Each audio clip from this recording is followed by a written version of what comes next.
Hey guys. This is what if Naruto has Hashirama's memories and abilities.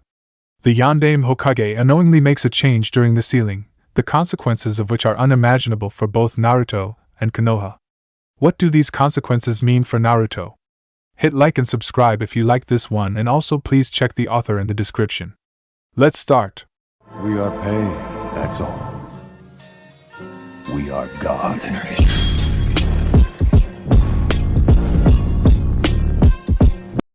Chapter 1. Konoha's Outskirts. Namake's Minato, the Yondaime Hokage, drew upon the last of his chakra as he and his wife gazed at their beloved son. The Sandaime and his squad looked at the tragic scene with tears flowing down their eyes. Fuin Jutsu, Shiki Fuin! The death god materialized behind Minato. The fourth looked at his son's face with bottomless regret as he and his wife spoke their last words to their son. He looked at Sarutobi. Keep him safe, Sandaime. He is a hero of the leaf, and must be treated as such. Promise me! Sarutobi Hiruzen, the Sandaime Hokage, nodded solemnly. I promise. Minato released chakra. Seal! The Kyuubi's yang chakra was sealed into little Naruto. The Yin chakra was in the process of being sealed into the Shinigami, but Minato was faltering. A bit of the Yin chakra was sealed into young Naruto as well. Minato's face grew anguished. Kushina had already passed out, but he could still feel her life force faintly. He would not let his son be tainted by the fox's malice. Drawing on the power of the seal, he tried to pull out the Yin chakra sealed in Naruto forcibly, but to his horror he was drawing out Naruto's soul as well. Hastily he released the sealing technique and Naruto's soul snapped back into its body. The seal was somewhat changed from the traditional Reaper Death seal. He looked at the Sandaime one last time, and secured the Shiki Fuin with the 8 trigram seal. It would allow Naruto the Kyuubi's chakra with purification. He felt himself fading into darkness. Good luck, Naruto! The protective dome wavered and the Sandaime rushed in to gather Naruto in his arms. Kushina-sama is alive, Sandaime-sama! The Sandaime felt relief on hearing this. The child would not be alone. Get her to the medics, now! I will take Naruto myself! The consequences of this day's events would be beyond comprehension. 13 years later, Uzumaki Naruto was currently bored, so bored in fact that he had his head lying comfortably upon his desk, drooling onto the floor, a clear indication that he was drifting off to sleep. Naruto was predictably reaching for one of the multiple bowls of miso ramen floating around in his dreamland. His drooling increased to what one might call gross levels and he let out a rather happy snore. The food of the gods. Naruto! Naruto was rudely awakened from his fantasy land and excitably jumped onto the table. He looked around energetically before fixing his gaze upon the one jutsu dreaded by all academy students. Iruka-sensei's demonic giant head jutsu. Naruto, you inattentive little brat! Tell me, why was Senju Hashirama the most feared ninja on the battlefield of the First War? Naruto scratched his head. Well, he could do a lot of powerful jutsus. A tick mark appeared on Iruka's visage.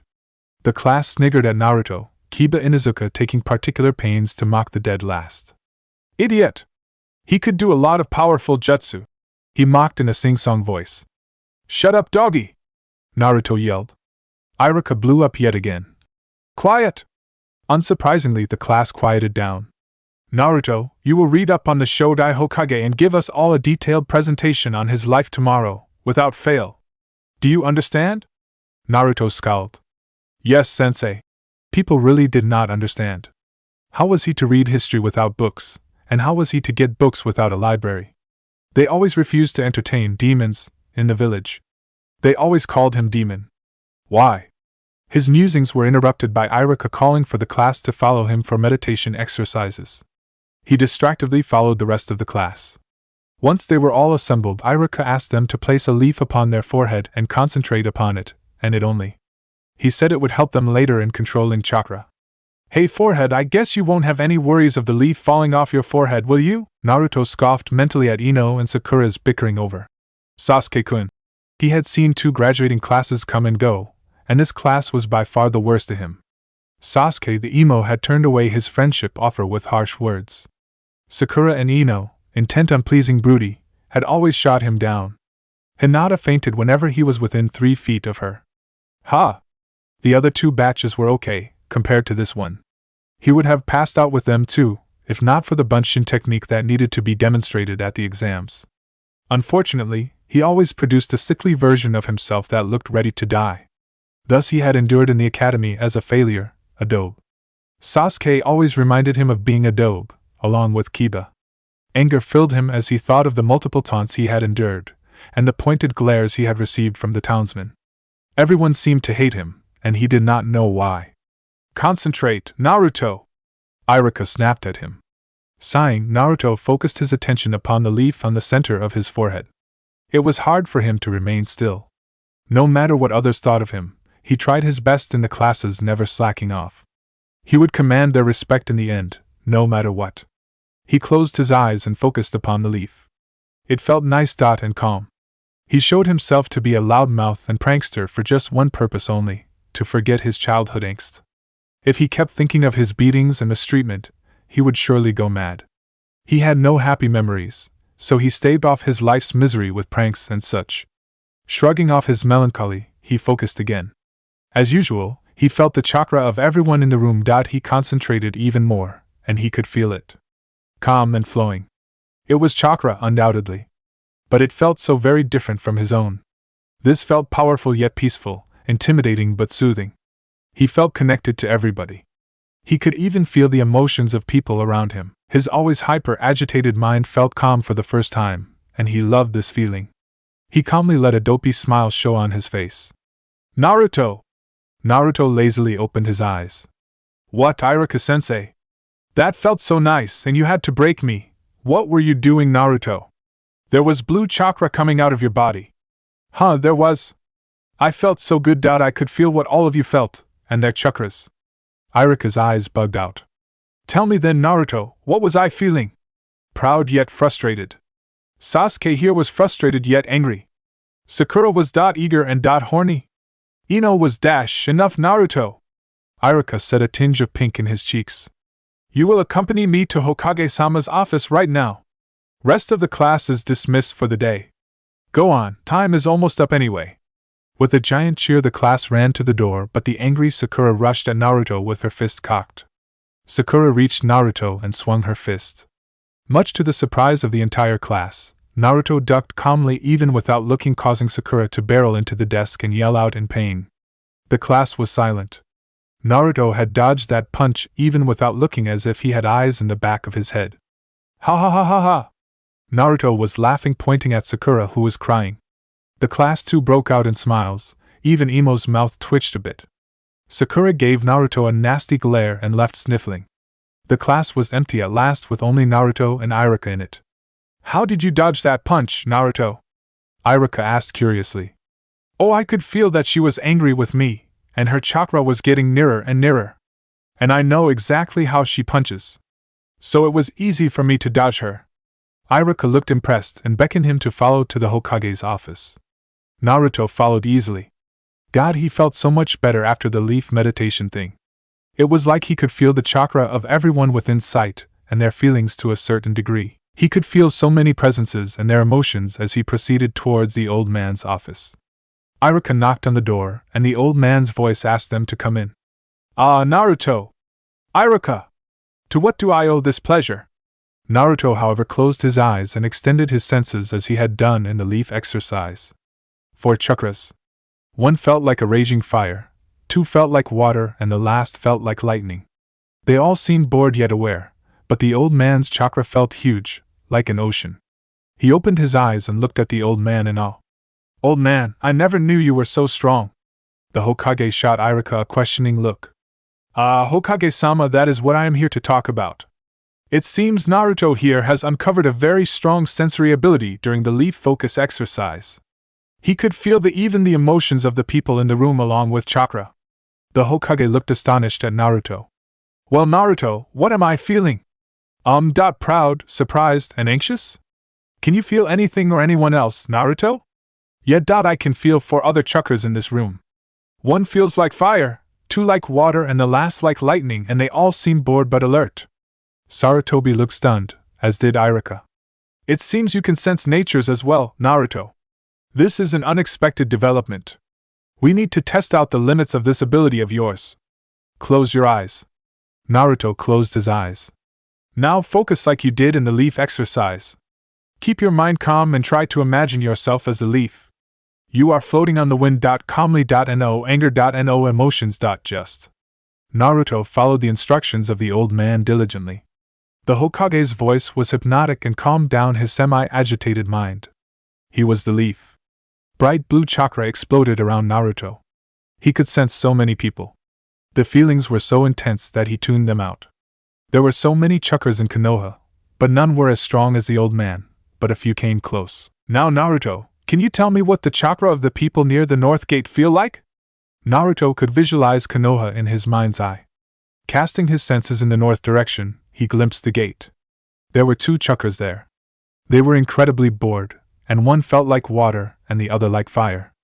Opening his eyes, he said as much to the fire shadow. The old man nodded slowly. This is a very rare ability you have there, Naruto. It is called the sensory ability, and you seem to have an extremely strong one.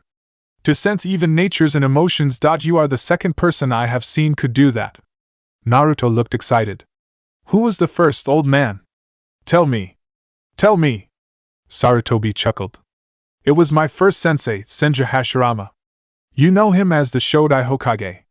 He had a special chakra that allowed him to sense like you do. At this, Sarutobi's eyes narrowed in thought. There was no reason for Naruto to have sensory abilities. True, Minato had the sensory abilities of the second, but that was not even close to the versatility of Naruto's ability. Naruto had both range and sense. The botched ceiling of the fox came to his mind. Sighing, he reached for one of the many scrolls stored in his desk. Listen carefully, Naruto. The ability you have should not go untrained. It can be a major asset for the village to have a sensor of your caliber. So to further your ability, I am giving you this scroll. It is a documentation of sensory skills penned by Hashirama Sensei himself. Here you might find ways of training your ability. Treat this carefully and keep it secret. Flabbergasted, Naruto received the scroll with reverence. A scroll written with the first Hokage's own hands. Thank you, old man. I will become the best sensor in Konoha, believe it! Naruto said excitedly. I know you will, Naruto. Now run along. Naruto walked out of the building, cradling the scroll to his chest closely. Naruto's apartment. Naruto unfurled the scroll carefully, restraining his excitement. His excitement dropped down considerably when he saw only a small paragraph on the scroll. Calm your mind, focus upon nature. Extend the sense inward, not outward. Enter your subconscious and face yourself. To be one with nature is to be one with yourself. The balance of yin and yang is the balance of chakra in nature. This is called harmony. What did this even mean? Naruto was getting very frustrated with the cryptic scroll. He decided to continue with what the Sandaime had taught him. Closing his eyes, he calmed himself as he did before. Again, he could feel the chakras around him. There were 2 chakras near his apartment that were large and felt like fire, both of them. Shelving his anger at being watched, he continued with his sensory exercises. It was the same as before. What was he doing wrong? Extend the sense inward, not outward. He tried to sense his own chakra and was able to do so faintly. He tried even more, and he was astonished. There seemed to be 3 chakras flowing in his body. One felt like pure malice, all anger and hate. The second chakra felt familiar and comfortable, like it was truly his own. But the third chakra felt soothing but so strong. So potent. It felt like the opposite of the first. If anything, it felt like leaves, earth, and trees. He could feel this very chakra all around him, and it was steadily flowing into his body. The second familiar chakra was fading fast and was being replaced by the soothing strong chakra. He delved deeper into his very nature and blacked out. Drip. Drip. Drip. Naruto woke up in what seemed to be a sewer with bad lighting and water up to his knees. He groggily followed the passage, which opened to a cell with bars so high and large that its end was not visible. The doors of the cell were secured by a single piece of paper with seal written on it. He peered behind the cell curiously, feeling unfathomable amounts of chakra behind it. It felt malicious and full of hatred beyond human comprehension. His mind almost shut down in response. Hello? He called out weakly. What seemed to be a mass of darkness opened 2 glowing red eyes and stared at him. A deafening roar came out of the darkness, causing Naruto to backpedal frantically and fall on his ass. The glowing red eyes focused upon his own. Ha ha ha! That was funny! Really, it was. The look on your face. You looked like a kid who had the stuffing scared out of him. The darkness behind the cell came to light, revealing a sniggering giant fox. Naruto stared dumbfounded at this surreal sight. Then something else registered in his mind. The fox had 9 tails. "Kyubi!" he yelled, pointing at the fox accusingly. The fox stopped his sniggering and inspected the human child in front of him. "Yeah, that's me, kid. I knew you were way smarter than you let on. No need to freak out. By the look on your face, I guess you have lots of questions. To eliminate the more obvious ones, we are currently in your mind. When you tried to trace my chakra, you ended up here. And yes, the angry chakra is mine. And no, the soothing chakra has nothing to do with me, though it is soothing." Naruto looked at the weird self-proclaimed Kyubi in front of him, and sweat dropped. "Aren't you supposed to be an evil fox that threatens people and kills them for fun, and how are you in my mind?" Kyubi looked amused. "Fine, let us begin at that point. Listen carefully, kid. Before I ended up in your cracked sewer of a mind, I was pretty normal, alright. No random rampages, though those are rather fun. I have near infinite chakra, but do you think I keep blowing things up forever? That is just hilarious." Naruto had to give the fox that point. "But why are you in my mind?" he asked. "I was put in a genjutsu by a man I would gladly kill but sadly cannot. This genjutsu awoke my bloodlust and allowed him to direct my anger towards the village. I went on a rampage killing many ninja, before the Yondaime Hokage confronted me and sealed me up in a newborn baby. Naruto was crushed. He could hardly think from the grief that filled his heart. His beloved 4th Hokage was the one that condemned him to a life full of misery and pain. Rage filled his heart as he thought of the numerous beatings, tortures, and neglect he had received from the villagers. Why was it him? Why? Why? Why? He had reasons, kid, and I will tell you those reasons if you will do something for me." Naruto looked at the Kyubi with grief-filled eyes. "What do you want?" "Look around this place. Can you see the cracks everywhere?" Naruto could indeed see the cracks, spider webbing everywhere. The place looked like it was about to fall apart, but still held firm. The cracks seemed to radiate the same soothing chakra he had felt. "Yes, I can see it." "Good. Let me explain to you what seals are briefly. Seals are constructs that allow extreme manipulation and programming of chakra. They are expressions of the mind. Your Yondaime sealed me in with an extremely powerful one. But something went wrong with the sealing, which is all I can remember. The cracks in this place indicate that there exists another aspect beneath this layer of the seal. Now, all you have to do is continue to try and sense only the nature chakra flowing through your body. Got that? Do that and I will be able to see just what it is that lies beneath this layer that allows me to get calm so fast." Naruto easily deduced that the calming potent chakra flowing through him was the nature chakra Kyubi spoke of. His agitated mind sought the refuge of that chakra automatically. He focused upon the nature chakra and it alone. His mind calmed down fast, and he could feel it building in his body. It was dominating the other 2 chakras. He dimly got the sensation that the Kyubi was smiling peacefully. Shaking off his thoughts at such weirdness, he focused even more. The enormous chakra of the Kyubi was sidelined till he could barely feel it, and the familiar chakra, which was probably his own, was fading away. With a final rush, all of his own chakra was replaced by the nature chakra. He could feel his body adapting to the new chakra, the network enormously changing to accommodate its new fluid. Wondrously, he felt little pain. It was as if his already formidable resilience and healing were magnified tenfold by the nature chakra. He felt complete. If he thought he could sense well before, it was nothing compared to what he could do now. He could sense everything. It was more reliable than his eyes, ears, and smell. He could sense chakra and emotions to an acute level. Hell, he could even sense the wind caressing his body, the blissful moisture in the air, and even the earth for miles and miles and all those connected to it. He opened his eyes and saw the smiling Kyubi in its cell. His mind, as the Kyubi put it, was now almost covered with cracks, and the water in the sewer was rushing chaotically in a rage. He had never felt this calm or strong before. His mind felt so clear and his thoughts so fluid. "Now what, Kyubi?" The Kyubi smiled beatifically. "Kid, what you have done, only one person has ever done in history. Continue what you did before, turn your senses inward. Go on." Naruto determinedly turned his sense right back inward. Something was just beyond his reach. Just there. He began reaching for it. Unknown to him, the walls of his mindscape were close to bursting, but the QB cell was intact. Naruto was in ecstasy. He had never felt this good before. So powerful, so strong. The forests around Konoha seemed alive. Each and every tree in Konoha seemed greener and glossier all of a sudden. It was almost as if nature itself was heralding a hitherto unseen event. Something sacred, nature chakra filled Naruto's mind and body to the brim. He took in more and more. He could feel the imperfections of his body correcting themselves. His ramen-induced malnutrition was being erased completely. His pale and sickly skin was regaining its color. His pale yellow-colored hair was becoming burning gold in color. He could not even remember who he was in the torrent of potent nature chakra. Hashirama. The name floated in his head. He latched on to the name, trying to regain his identity. The chakra was ecstasy so strong that it was painful. Hashirama.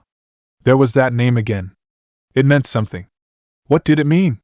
He opened his eyes and could see the QB clearly. It seemed to be shocked, in a foxy sort of way. Suddenly the fox faded out of sight, and visions assaulted his mind. So clear that he could say he lived them. Thousands upon thousands of them. An entire lifetime. Visions of wars and peace made by him. Of treaties and trust created by him. Of love and betrayal experienced by him. They all assaulted him with the force of a battering ram. He was reeling. But through it all, there was a sense of unfathomable power, indomitable will, and bottomless compassion and love. A name. He needed a name. Who was he? The memories continued through childhood, youth, and up to a battle with his dearest friend. Battles fought and lost. Comrades gone and saved. These were too vivid and the feelings too personal to be just visions. They were memories. He could not stand it anymore. It was too much. He was dimly aware of himself screaming at the top of his voice, and he could sense inconceivable amounts of chakra being released by him. Naruto. He was Naruto. Names were beginning to associate themselves to the memories he had just experienced. Sarutobi Hiruzen. Uchiha Izuna. Midokado Hamura.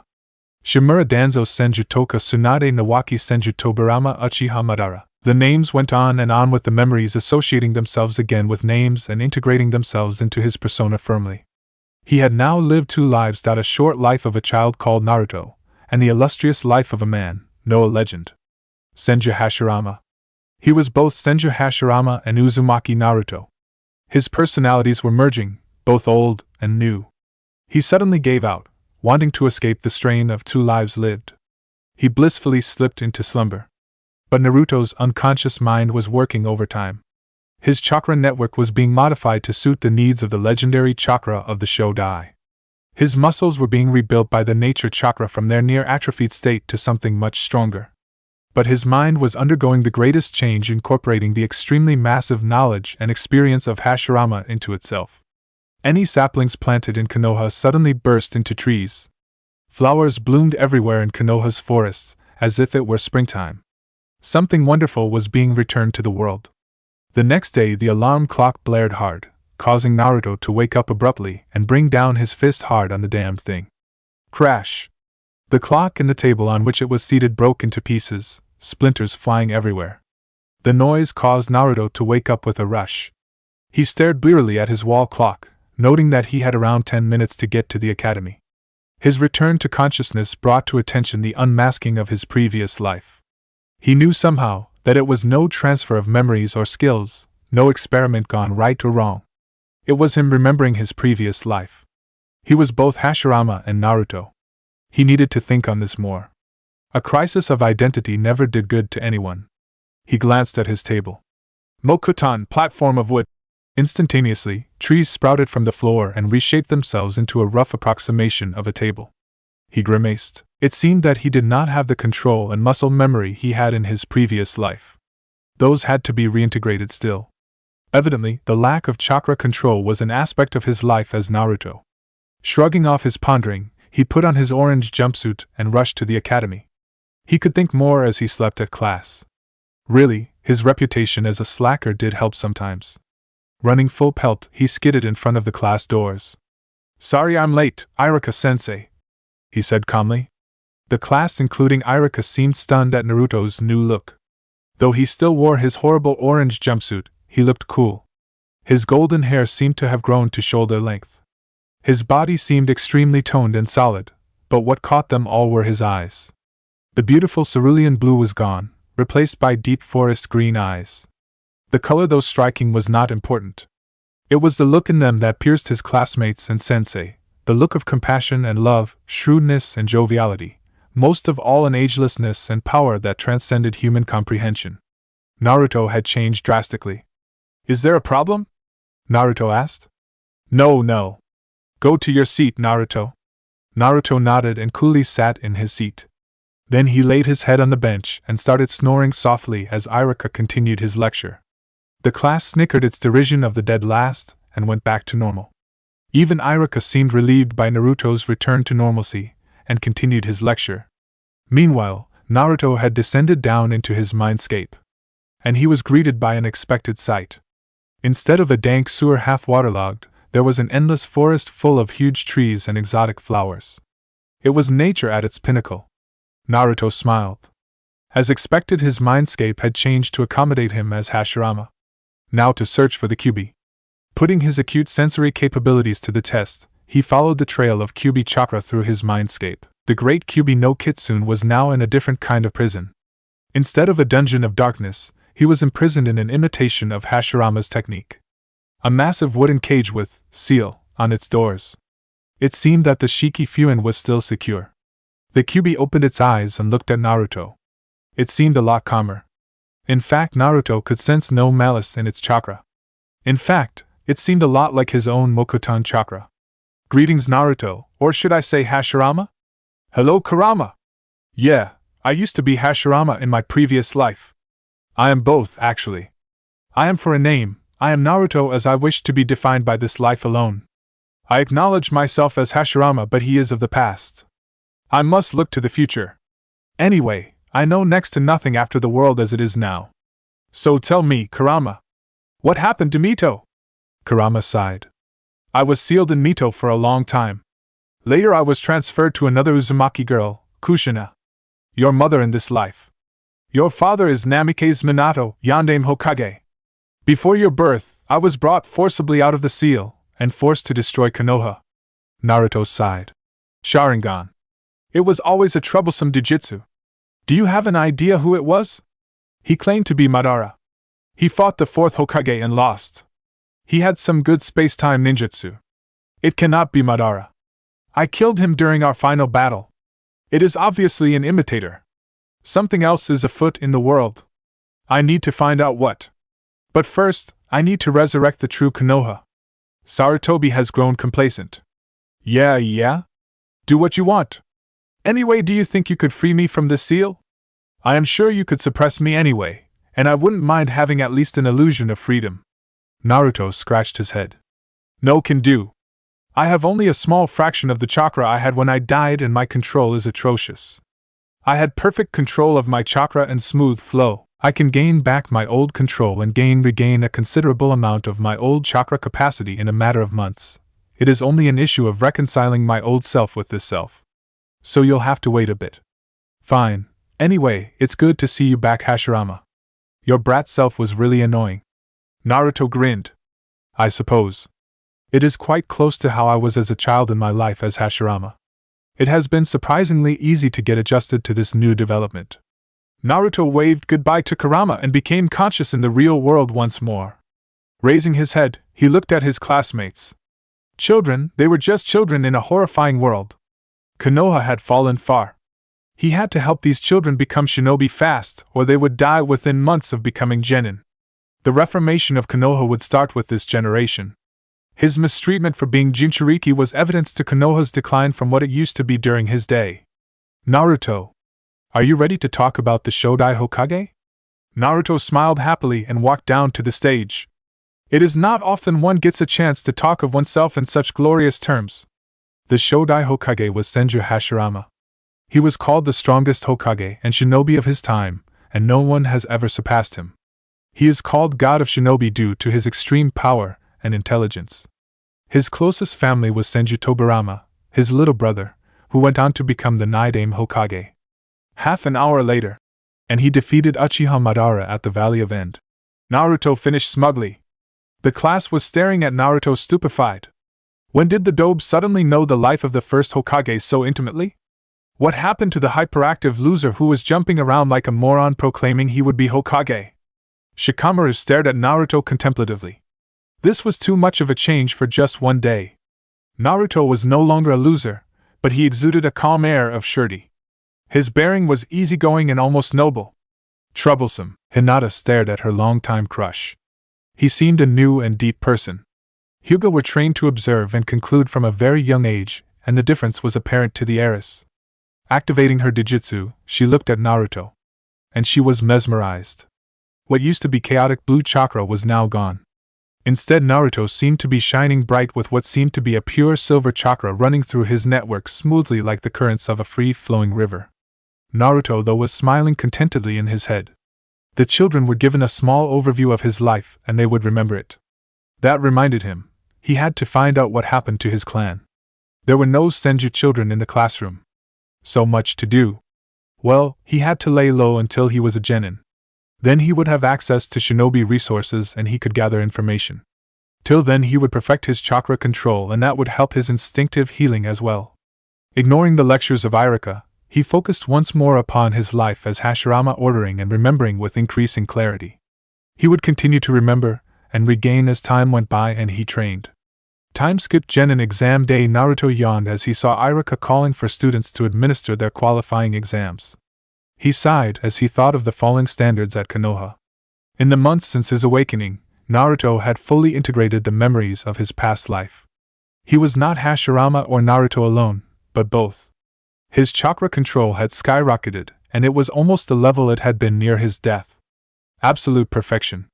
He had not yet tried his mokuton jutsu on a large scale, but he could feel that it would be easy as before. His chakra capacity was about 1/10 his original capacity, and growing rapidly, and his affinity to Doton and Suiton was as strong as ever. Surprisingly, he had sensed in himself a futon affinity but not trained in it. It would look less suspicious anyway when he would have to actually work for something. His conversations with Kurama were most enlightening. He learned a lot of his mother, Uzumaki Kushina, and her life. Evidently she was quite the Kenjutsu and Suiton user, strong enough to rival the Yondaime. She also taught the Yondaime the art of Fuinjutsu. Her fate was still not clear to him. Kurama said she was still alive at the end of the ceiling, which meant she could have abandoned him. Not that he had any need for a parental figure. He had outgrown that in a different lifetime. Sighing, he put away any thoughts of Uzumaki Kushina. He had studied the books of history to catch up on what was happening in the shinobi world since his death. Apparently, the Uchiha were all slaughtered by their own prodigy Itachi. Itachi had then gone on to torture his brother mentally before sparing him. He certainly sympathized with the poor Uchiha child and held no ill will towards him for his broody and ill-tempered nature. He needed to help the Uchiha child most of all, so he remained a dead last so he could be placed on that team. Uzumaki Naruto, Mizuki called. Naruto always knew there was something about Mizuki that set him on edge. After his awakening it became even more apparent as he could sense the chunin's hostile intent from about a mile away. He pushed away thoughts of traitorous ninja and went to his teachers. He had a test to clear. He faced Irika. All right, Naruto. Perform the Bunshin, Henjin Kawarimi in that order, and you will pass. Naruto smiled. He performed the Bunshin all right. He did the perverted Oiroku no Jutsu version of Henge that amused him to no end. After waking up from a nosebleed that knocked him out, Irika cajoled him into performing a perfect Henge, which he did, transforming himself to Hashirama. He then did a proper Kawarimi and walked out with a Konoha Hittite. After many skeptical responses from the children at the fact that he had actually passed and congratulations from Hinata, he settled down in front of the academy. Closing his eyes, he extended his sensory abilities all over Konoha. His sensing range was greater than in his previous life, and he could sense 20 kilometers in every direction. He could tell the chakra natures of the ninja, their emotions, their capacity. And he could even visualize the world in great detail for 3 kilometers in all directions. It was like a Byakugan without the ability to see Tenketsu. He spread his calming chakra all over the village, feeling the effects on the village. His village. He would always be here to protect the village he had founded. He could sense an incoming chakra, which had a Doton nature. The emotions were hostile, and upon deeper sensing he concluded it was Mizuki. Naruto? Came Mizuki's voice. Mizuki-sensei, is there a problem? Naruto asked. No. I come here with an extra test for you, which upon passing you will be made the Rookie of the Year. Smooth. Real smooth. I have deceived and destroyed entire armies during war. My power literally rearranged the map of Konoha. You think to fool me with such pathetic excuses? Naruto thought. He would go along with this, and see what Mizuki was planning. He could clearly sense the chunin's urgency and greed. What is this test, Mizuki-sensei? All you have to do is sneak into the Hokage's tower and steal the scroll of seals. Get the scroll back to me and I will put it where it belongs. So what do you say, will you take the test? Yes. When he took down Mizuki, he would have to keep the power he exhibited down to a genin level. It would not do for the world to know that Senju Hashirama was amongst them too early. He suppressed his chakra to his former near Kage level quantity and shot off towards the tower. He could sense Sarutobi in his office. He grinned evilly. He knew just what would take care of the old pervert. He faced the Hokage as soon as he sneaked into his office. Naruto, what are you doing here? Oiroke no jutsu! Naruto yelled, transforming into a scantily clad adorable girl. The Hokage flew back with a nosebleed. He hastily grabbed the scroll of sealing that was sticking out from the bunch of scrolls arranged on a rack and made a run for it. He could clearly sense the Hokage's puzzlement and a flare of his chakra. He could feel Sarutobi's chakra surround him, and he could trace it back to the office. He concluded that he was being watched. Anyway, he happily opened the scroll of sealing and scanned the jutsu inside. All were familiar to him, various elemental techniques, shunshin, and Kage shuriken no jutsu. He was particularly intrigued by the Kage bunshin technique. It seemed a good substitute for his wood clone even if a little inferior. He could comprehend the kinjutsu fast enough. He was Senju Hashirama, after all. Suddenly he could feel a chakra approaching him. Irika. He calmly waited for the man to approach him. Naruto, what are you doing with that scroll? Mizuki-sensei asked me to get this scroll for the rookie position. I passed. Isn't that great, Irika-sensei? Naruto exclaimed, jumping up and down childishly. Yes, that's great, Naruto. Now give me the scroll. Mizuki's voice joined the unfolding drama. Don't, Naruto, he is a traitor trying to use you. Quiet, Irika. Naruto, do you know why you are so hated in this village? Yes, I do. Naruto deadpanned. Mizuki and Irika were astonished. What? This was also echoed by the Sandaime, who was spying on Naruto. Using Mizuki's surprise as an opening, Naruto performed seals at a genin speed. Shunshin no jutsu. Naruto appeared behind Mizuki and placed his first two fingers on the chakra junction on Mizuki's neck. Before he could react, Naruto pumped a minute amount of his chakra into Mizuki, rendering him unconscious. He turned to Irika. How was that, Irika-sensei? Irika just stared at him, before saying proudly, You are a true genin and fine shinobi of the leaf, Naruto. Naruto just smiled. So did the Hokage. You hide many things, Naruto. You will go far, so far that even I cannot imagine it. Chapter 2. The Sandaime Hokage looked through his all-seeing crystal ball, gazing contemplatively at the most intriguing ninja in the village at the moment, Naruto. The boy was an enigma wrapped in a mystery, as seen from his effortless incapacitation of the traitor Mizuki. He had displayed the Shunshin no jutsu with a rare ease. Irika was amazed that he could even perform the technique, but Hiruzen knew better. Naruto had performed the seals with too much ease and too less concentration showing on his face. It was as if the technique was second nature to him. And how did he know to strike vital points? True, the theory was explained in the academy, but students were not expected to know it. The mastery that Naruto had displayed was interesting. What Naruto had done could be done only by an experienced medic nin, a hyuga or a ninja with considerable battle experience, none of which applied to Naruto. The Jounin are here, Hokage-sama, announced his secretary. Send them in, said Hiruzen. The Jounin filed in quietly. Asuma, Kurenai, Aoba, Kakashi and other Jounin here for their team assignments stood at attention waiting for him to speak. Well, Kakashi not so much. The pervert as usual was reading his beloved Ika Ika series. The Sandaime looked at the book closely and his eyes grew round. A limited series edition of Ika Ika Violence. This was pure gold. He had to get this meeting over with as soon as possible and get that book from Kakashi. He grinned his closet pervert grin at the prospect. Kurenai coughed, noticing Kakashi reading the damned book and the Sandaime trying really hard to get a look at the book without being obvious about it. Hokage-sama. Don't we have team assignments to do? She asked primly. Hiruzen cleared his throat, looking disappointed. Yes. Yes, we do. Now then. These are the teams assigned. Aoba will get Team 1 consisting of. He went on until.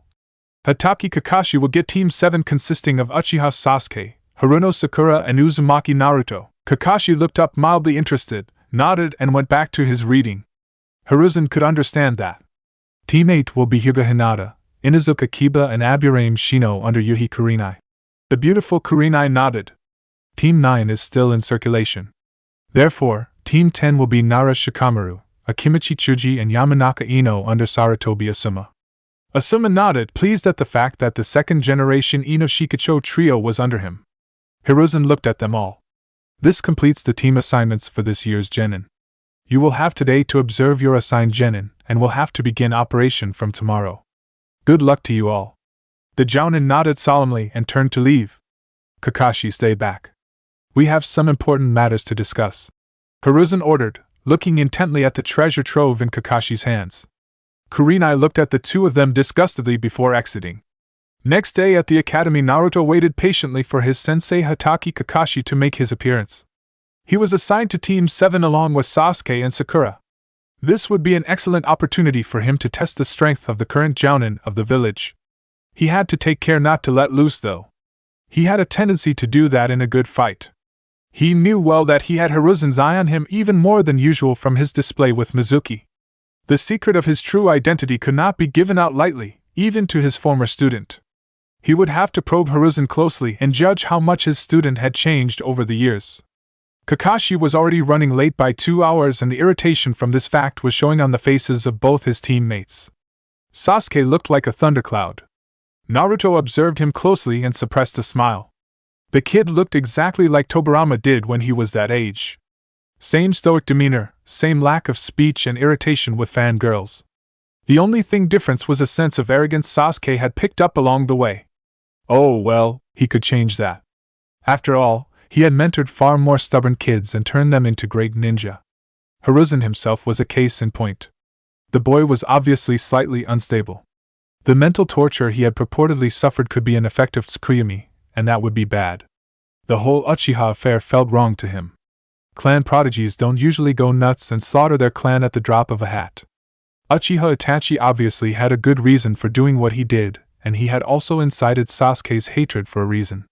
Sasuke, like the impressionable child he was, had fallen neck-deep into hatred and vengeance.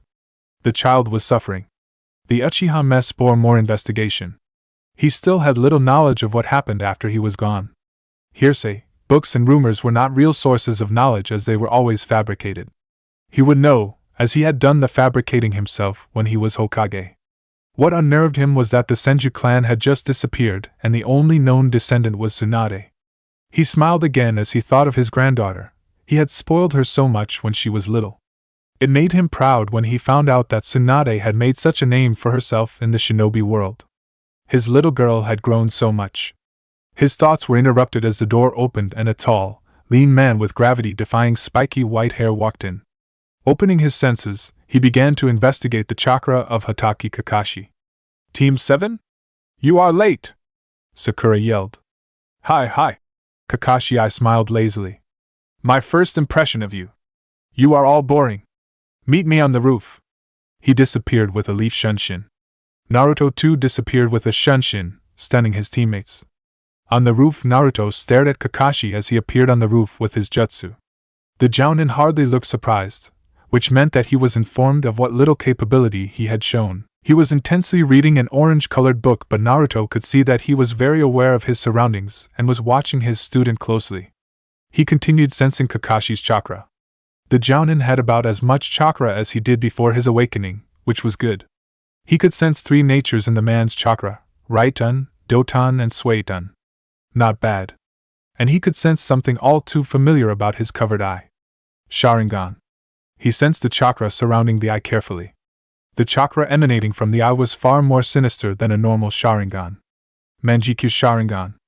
Either his sensei was a power-hungry maniac, or he had experienced intense loss. The latter option seemed more plausible, as he was a shinobi under Hiruzen.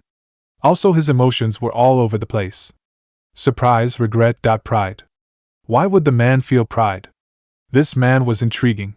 He would have to find out more about him. His musings were interrupted when Sakura and Sasuke joined them. Kakashi put down the book and began speaking. Good, you are here. Took you long enough. Anyway, start introducing yourselves. You, Pinky, start. Scowling at being christened Pinky, Sakura replied. Why don't you go first and give us an example, sensei? Kakashi sighed. Fine, my name is Hatake Kakashi. I have many likes, dislikes are too many to name. My dream is none of your business, I have many hobbies. He finished and stared expectantly at Sakura. Naruto's sweat dropped. He had just gotten the name of the man. My name is Haruno Sakura. I like. She blushed and stared at Sasuke. I dislike Naruto. Naruto shook his head. Children. My hobbies are. She glanced at Sasuke again. My dream for the future is. A final glance at Sasuke. Kakashi sighed once more. You next, Blondie. Naruto stared at Kakashi and began his own introduction. My name is Uzumaki Naruto. I like forests and gardening. I dislike traitors and power-hungry maniacs. My dream for the future is to increase Konoha's power and prestige as its Hokage. My hobbies are practicing my jutsu and reading research texts on the nature of chakra. Kakashi stared at him. There was much more to Naruto than those academy reports said. Those forest green eyes of his were too unnerving. They were ageless and compassionate, and the boy himself radiated unbridled power. Kakashi wasn't a jounin for nothing. He knew Naruto was suppressing his chakra to seem like it was at its previous levels. He had observed the boy with his Sharingan the previous day and found that his chakra network was extremely superior, even more so than Minato-sensei. He was obviously letting only a fraction of his true strength show, and it alarmed Kakashi that what chakra he allowed to manifest was about as much as the Sandaime. There was the matter of his chakra itself. It was pure shining silver, instead of the usual bright blue. The Kyuubi chakra was nowhere to be found in his network. It was as if he was not a Jinchuriki. He had to watch out for his sensei's son. You go next, Broody. Sasuke snorted. My name is Uchiha Sasuke. I like nothing and hate everything. My dream, no doubt, and my ambition is to kill a certain man and restore my clan. Kakashi stared at them a moment longer. Alright, the three of you are interesting and that is good.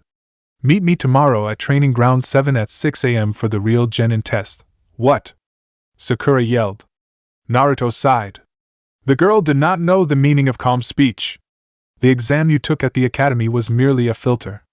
This is the real survival test, and I warn you, the pass rate is not very encouraging.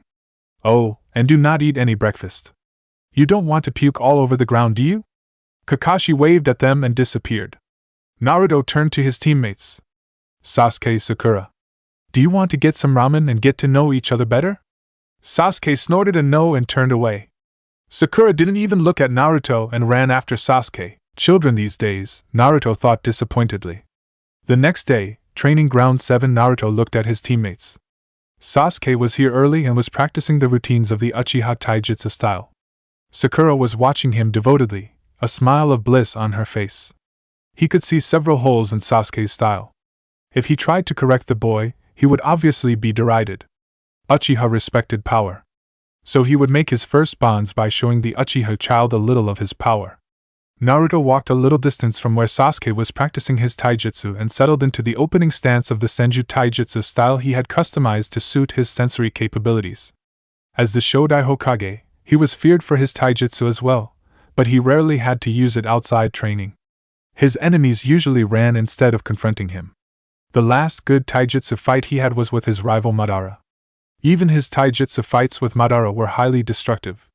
Casting off thoughts of Madara, he began flowing through the stances of the nature style, as he had named it. It emphasized speed, grace, and power. Counterattacks were made by sensing the opponent's approach and intentions. Sasuke and Sakura had stopped their activities and began watching Naruto. They were stunned. The so-called dead last flew through the stances of a taijutsu style unknown with increasing speed. He struck gracefully at an imaginary opponent with his palm and pivoted smoothly to kick another phantom in the face.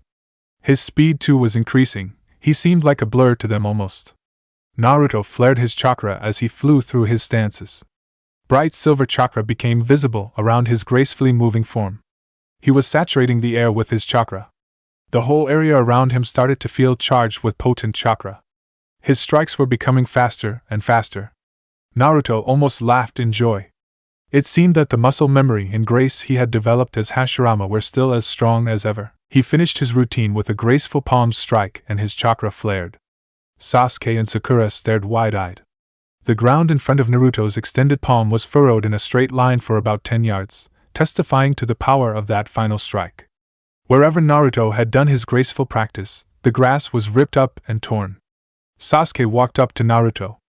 "How did you do that, Dobe? Who taught you that taijutsu style?" "I created it myself." Naruto shrugged. "Impossible. There is no way you can create such a powerful taijutsu." Naruto almost snorted. The child thought what he had done now was powerful. When he had trained as Hashirama and let loose with his nature fist, entire sections of forest were destroyed. He used to repair those sections with mokuton. "Believe what you wish, Sasuke. Now let us cease our argument. Our sensei is here." Sasuke glared at Naruto and then walked off with Sakura, who was shooting her usual dirty glances at him. Kakashi appeared in the ground and looked at the portion of ground that was ripped up and torn. "What happened here?" he queried. Sakura was so caught up in her thoughts that she had not even berated him for his lateness. "It was Naruto-sensei. He did that when he practiced his taijutsu." Sakura answered him, struggling to hide her awe at what she had seen. "I see," Kakashi said. Inside he was shocked to the core. Another facet of Naruto's concealed power. Not even Gai's Guken was so naturally destructive. He needed to be careful if Naruto's taijutsu was this damaging. He held up 2 bells, jingling them. "See these bells? You have to get them from me in another 1¼ hour. This is your genin test. The one who gets no bell will be back at the academy. Come at me with the intent to kill. Clear?" Naruto was amused. He was getting tested by the very test he had created. He could almost see Lil Hiruzen and his team doing this very test back in the day. It seemed tradition had been handed down the line. Sasuke and Sakura looked determined. They nodded and ran to hide in the surrounding trees. Naruto also nodded and disappeared. He went to hide in another section of the forest and hid his presence. The forest was his territory, after all. Extending his senses, he could feel Sasuke near the fringe of the forest, obviously watching Kakashi. Sakura was a little distance away from him, and she felt trepidation and fright. Sasuke was anxious and excited. Oh well, he would wait for Kakashi to finish off his teammates before he went in himself. Unless they got the concept of teamwork before getting annihilated, which was unlikely. He watched as Kakashi materialized behind Sakura and put her in a genjutsu which knocked her out. He would wait. Kakashi went back to the clearing and whipped out his orange book and started reading. This was puzzling to the veteran jounin. According to all reports, Naruto should have been the one to attack him head-on, but judging by what he saw of Naruto, he should have expected the unexpected from the blonde. Kakashi abruptly turned and blocked a kick from Sasuke. The boy kicked hard for a genin. They engaged in a reasonably fast-paced taijutsu match. Sasuke used the typical Uchiha taijutsu, which was rather ineffective without the Sharingan. He could have knocked the kid out within an instant, but he pushed him to innovate and get unpredictable. But it was in vain. The kid had no adaptability or creativity. Getting bored, he knocked away the Uchiha with a rather gentle kick. Sasuke looked angered that he was cast away so easily. "I am different from the others," he said to Kakashi with gritted teeth. "I am sure you are." Kakashi could sense a buildup of chakra in the boy, and he recognized the hand seals that were used. Not bad, the boy had learned some good stuff. He pocketed his book. "Katan, Gokake no Jutsu." Sasuke had spit out a medium-sized fireball at Kakashi, who just disappeared. The fireball left a small crater where he had stood. Sasuke looked around frantically for his missing sensei. Before he knew it, he was buried underground with just his head sticking out. "Doton Shinjuzanshu no Jutsu," Kakashi said calmly. The boy was good, but he had missed the point of the test. He just had to wait for Naruto. It was too bad this team would fail. Naruto was deep in thought as he saw Kakashi dispatch Sasuke with ease. The boy was good for his age, and with some good molding he would be a powerful shinobi. It was time for him to see just what made jounin in Konoha these days.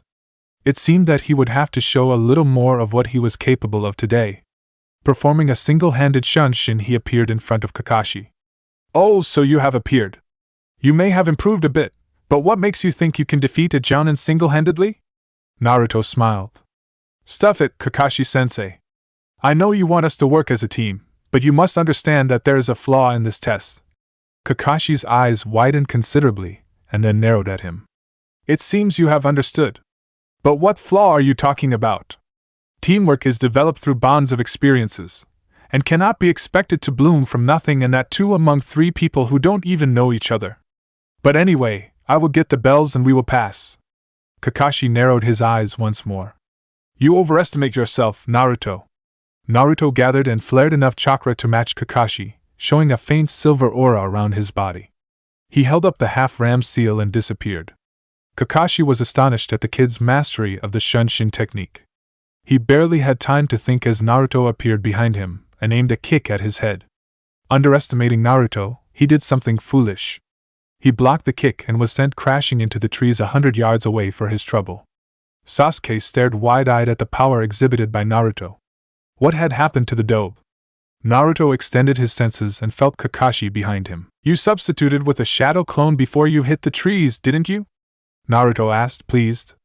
Kakashi nodded and pocketed his book again. The kid had hit as hard as Guy with his weights off. He was truly something else. Naruto disappeared with another Shunshin and attacked Kakashi with a palm, and the duo engaged in a fierce taijutsu battle. Kakashi was good. He blocked each strike of the nature fist and dispersed the chakra concentrated in his strikes with great expertise. Naruto was impressed with the jounin. You are good, Kakashi-sensei. You are too good, Naruto. Where did you learn this style of fighting? I created this style. It is mine, and mine alone. So why don't you bring out that Sharingan of yours? Let us take it up to the next level. Kakashi was floored. He felt as if he was the one who was being tested. The blonde-haired genin was too good. Way too good. He had landed debilitating strikes and was obviously holding back massively. Fine, I will. Naruto stared at the mature Sharingan eye of Kakashi. He felt the disturbance in his own chakra and calmed it with a single thought. My chakra is special, Kakashi. Such simple genjutsu won't work on me. Kakashi stared at him for a moment before disappearing with a blur of speed and attacking him with a high kick. Naruto dodged it, and once again they began their taijutsu battle. Kakashi was able to dodge and counter most of his strikes easily thanks to his Sharingan. Their battle was escalating. To Sasuke they were simply blurs that created small craters when they touched the ground. His mind was stirring with jealousy and awe. How was this possible? Naruto was going toe-to-toe with a jounin, and was not even breathing hard. Kakashi's prowess at taijutsu was excellent. Naruto grinned happily. He had to do this more often. Slipping under Kakashi's punch, he dealt a moderately powered palm to his chest. Kakashi flew back and landed on the ground with a backflip. He blurred through a series of hand seals, Suetun Tepidama. Balls of water at high velocity flew at Naruto. He dodged them all with amazing grace and efficiency and gathered a massive amount of chakra that manifested as an extremely bright cloak of silver chakra. They had about 10 minutes to the end of the test. Kakashi too gathered his chakra in preparation to counter the genin's jutsu. Naruto again did the unexpected, and disappeared with an extremely high-powered Shunshin. Before Kakashi could blink, he reappeared next to Sasuke's head, holding up the two bells in his hand. We pass, Kakashi-sensei. Kakashi stared at him, amazed and proud. True, he himself was also holding back a lot, but Naruto had impressed him. He was truly a prodigy on Uchiha Itachi's level. You most definitely do, Naruto. All of you pass. Dig out Sasuke and get Sakura, will you? Naruto dragged out Sasuke from his hole, smiling.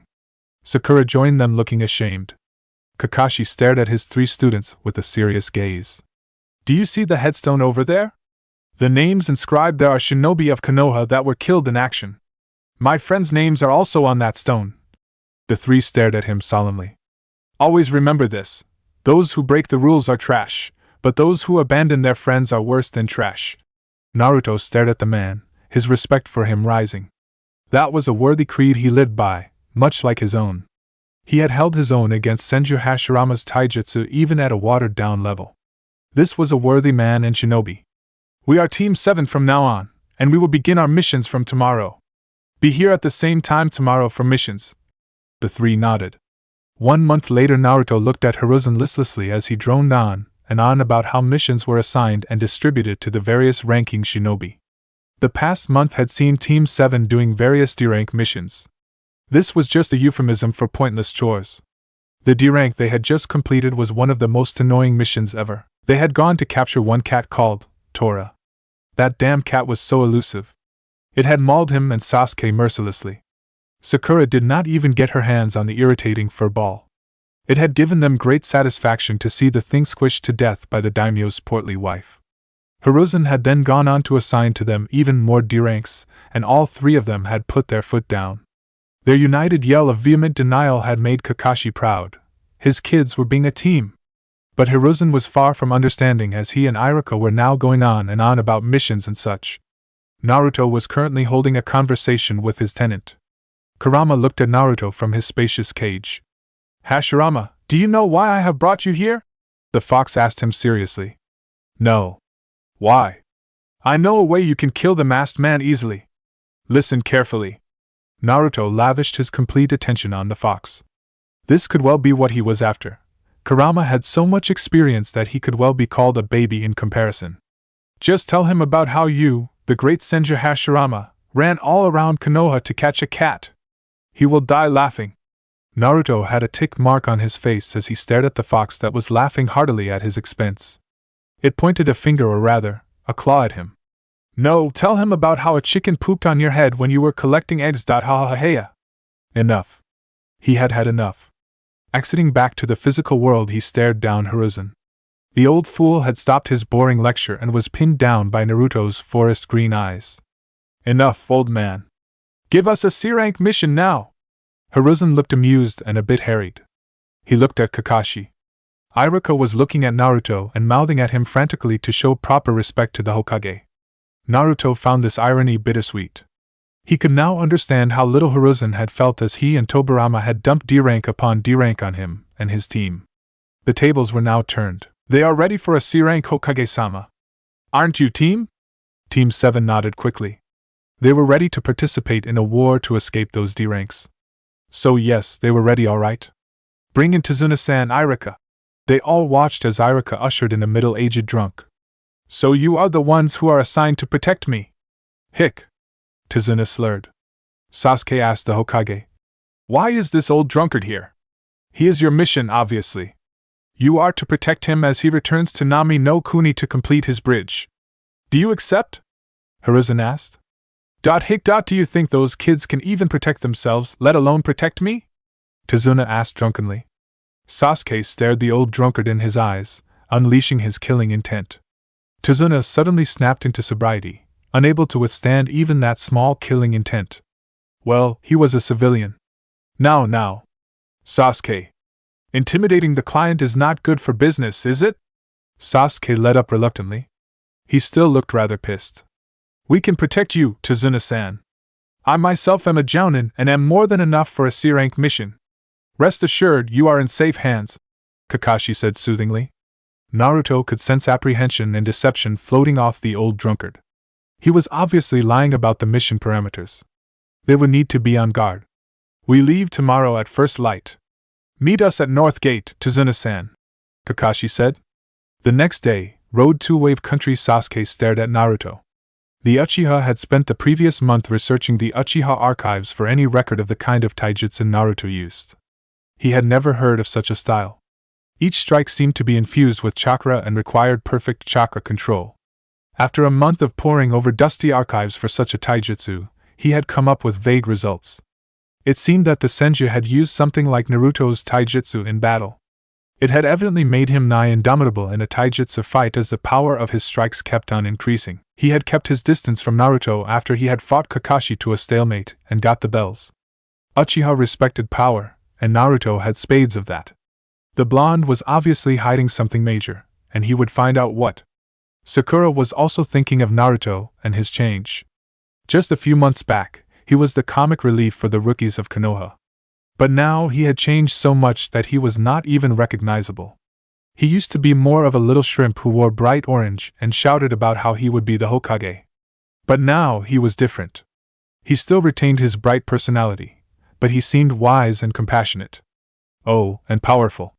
Untrained though she was, the aura of strength that surrounded Naruto of late did not go unnoticed by her. Or by anyone else.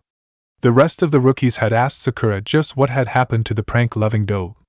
She had no answers for them. But she did know that Naruto was far beyond the reach of any mere genin. This realization had sobered her up. She had then resolved to actually train and stop holding Naruto and Sasuke back. She refused to be the weak link for Team 7. This did not go unappreciated by Naruto, who had kindly forgotten her previous indiscretions and restarted their relationship on a clean slate.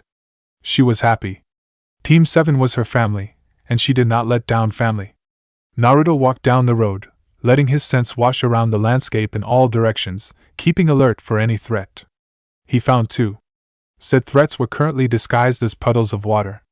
He smirked in his mind. Seriously, that was a very substandard genjutsu. 1. It had not rained the previous day, and 2. There was no real water source nearby. Any ninja worth his salt would have noticed the two idiots. Both had water-natured chakras. He knew Sasuke and Kakashi had also noticed the puddles by the fluctuation in their emotions. He looked at Sasuke and nodded. He received a nod in acknowledgement. Kakashi seemed as oblivious as ever. Suddenly the two puddles became ninja who wielded chain blades. They pounced upon Kakashi and tore him to shreds. Sakura let out a high-pitched shriek and froze on the spot. Naruto and Sasuke glanced at each other and shot off at the two missing ninja. Sasuke formed seals fast and shot out a fireball at the nearest ninja, who countered with a water bullet. Naruto appeared behind the other ninja and sent a palm, which was blocked. The force of the palm sent the ninja staggering. He reinforced his palm with his mokuton chakra and struck the enemy hard, sending him flying into the tree behind, knocking him unconscious. Sasuke himself was engaging his opponent with his clearly improved taijutsu. It was a stalemate. Suddenly Kakashi appeared and knocked down Sasuke's adversary. "Kakashi-sensei!" Sakura cried in relief. Naruto nodded in approval, having noticed his substitution before. Kakashi glared at Tazuna. "This is no C-rank, Tazuna-san. You have lied to us, and it is well within our rights to stop here." Tazuna was sweating profusely and explained about the shipping tycoon Gato. The Wave Country was apparently run over by his company and totally oppressed. The bridge built by Tazuna was the hope for the country, as it connected the island to the mainland and made Gato's shipping redundant. "Let us continue with the mission, Kakashi-sensei. That country is obviously in need of our services, and it will be good for Konoha to have a potentially prosperous country like Wave in its debt." Naruto reasoned with Kakashi. The Hokage in him was coming out to play. Kakashi sighed. "What do you two say?" he asked Sakura and Sasuke. Sasuke nodded affirmatively, as did Sakura. "We will continue, Tazuna-san." Tazuna sighed in relief and continued on the path towards Wave Country. Naruto followed, keeping his sensing active constantly. He needed a place to let loose his ninjutsu. Preferably a large and isolated plane. His chakra was very special after all, and any spike in it would be noted by Hiruzen and his old team, so he could not unleash even a small portion of his strength in Konoha. He would have to get reacquainted with Mokuton somehow. "Kakashi-sensei, I can sense two chakras just ahead. Both are quite large, and one chakra is comparable to yours. What do we do?" Naruto asked. Kakashi looked alert. "Be ready for attack, everybody. Sakura, guard Tazuna. Sasuke and Naruto will back me up." They all nodded and proceeded onwards. About half an hour later, Naruto could sense one of the chakras close and signaled his team. This person was clearly Jounin and had a strong water affinity, and his emotions were a kind of predatory rage. He would be a dangerous opponent. They suddenly heard a buzzing sound steadily increasing. "Get down!" Kakashi yelled, and everyone dropped down. A large Zanbato whirled towards them and missed them by a small margin. It embedded itself deeply in a tree by edge. Crouched upon the blade was a masked ninja who stared at them steadily. "Sharingan no Kakashi, no wonder the demon brothers failed," he said in a deep voice, surveying the team with a critical eye. Kakashi too stared back. "Zabuza Momoichi, demon of the bloody mist. All of you guard Tazuna. This fight is beyond you." Zabuza wrenched his blade from the tree and walked towards the group and stood opposite Kakashi. The environment around them was thick with the chakra they were releasing. The very air was heavy in anticipation. The two Jounin started leaking strong killer intent into the air. Tazuna, who was unaccustomed to this, sank down to the floor in terror. Sakura's face was set in a rictus of terror. Sasuke drew closer to Naruto, who stood there unconcernedly. "What is this?" he whispered. Naruto could see that the killing intent was heavily affecting his teammates. Drawing mokuton chakra, he released it into the air, calming the frightened genin and client. Zabuza and Kakashi looked at this new phenomenon in interest. "Good trick, kid. Do you believe that will save you?" Naruto snorted. "Save the cliché threats, Zabuza. Tell me, where is your accomplice? A sensor ninja, right?" Zabuza asked, intrigued. "Silent killing won't work then." He suddenly disappeared and attacked Kakashi with a powerful swing of his giant blade. Kakashi blocked calmly with his kunai. The two then went on to engage in a fierce kenjutsu fight, shockwaves erupting from the collision of their blades. They were so fast that it seemed like rain hitting metal continuously. Zabuza tried to cleave Kakashi in two with a heavy swing, but Kakashi slipped under his guard and buried his kunai in his opponent's chest. Zabuza dissolved into water, and the original appeared behind Kakashi and kicked him hard off the bridge right into the water. A clone of Zabuza formed next to Kakashi and trapped him in a sphere of water. Zabuza grinned. "You are taken care of for now, Kakashi. Watch as I kill your genin right in front of your eyes." Kakashi cursed himself for falling to such a simple strategy. He had to intensify his training as he seemed rusty. "Run! You are no match for him." Zabuza grinned again. "That's right, brats. Listen to sensei and run. Leave the bridge builder though, and I might let you live. I want Kakashi's head for my bounty." Sasuke and Sakura flinched but gripped their kunai tightly. Naruto was irritated though. How dare that man threaten his comrades? He would need to put the creep in his place. Senju Hashirama did not run from such annoyances. "Sasuke, Sakura, leave this to me and guard Tazuna," Naruto ordered calmly. "Oh ho! It looks like the little genin is stepping up. You three are not true ninja dash." He suddenly stopped his dramatic monologue as he watched Naruto. Massive amounts of silver chakra exploded from Naruto, saturating the air and almost bringing Zabuza down to his knees. The ground around the blonde started cracking from the immense pressure. Zabuza stared in alarm at the boy who was supposedly a genin. He needed to be put down fast, so he blurred through his hand seals. "Suetun, Suryuden no Jutsu," he roared, causing a huge water dragon to rise from the lake and rush towards Naruto. Kakashi stared with growing horror. Sasuke and Sakura closed their eyes at what they assumed was their impending doom. Naruto clapped his hands calmly in a serpent seal. "Doton, Daishi no Cape," he intoned calmly. A huge wall of earth rose to shield the group from the water dragon, easily dissipating it. Kakashi stared with pride and curiosity at the blonde who had performed a high-level jutsu casually with only one seal. Sasuke and Sakura were just frozen with shock at the display of such power. Zabuza frantically blurred through another seal sequence. "Suetun Daibakufu no Jutsu," he yelled, and a huge spiral of water rose from the lake and blasted with unbelievable force towards Naruto. Naruto did not release the serpent seal. "Doton, Asudaragan no Teisu," he said quietly. The earth in front of Naruto exploded, releasing 4 huge earth dragons. 2 of them neutralized the onrushing water jutsu, and 2 collided with Zabuza, sending him flying. He was obviously grievously injured when he landed heavily on the shore. Before Naruto could finish the job, the dormant accomplice appeared and ran with Zabuza fast. Kakashi appeared next to Naruto. "Leave them, we will be ready for them later. Tazuna-san, lead the way to your house. Sakura and Sasuke, protect him." The 3 nodded and went on, still staring at Naruto with awe. Kakashi gave Naruto a hard glare. "You have a lot to answer for, Naruto." Chapter 3. Tazuna's house, Nami no Kuni.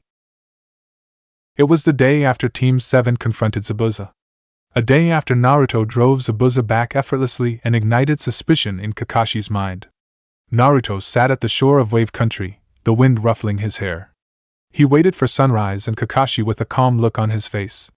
He had thought long and hard as to what to say to Kakashi and decided upon a course of action. Since the awakening of his previous life, he had given himself little time for self-introspection.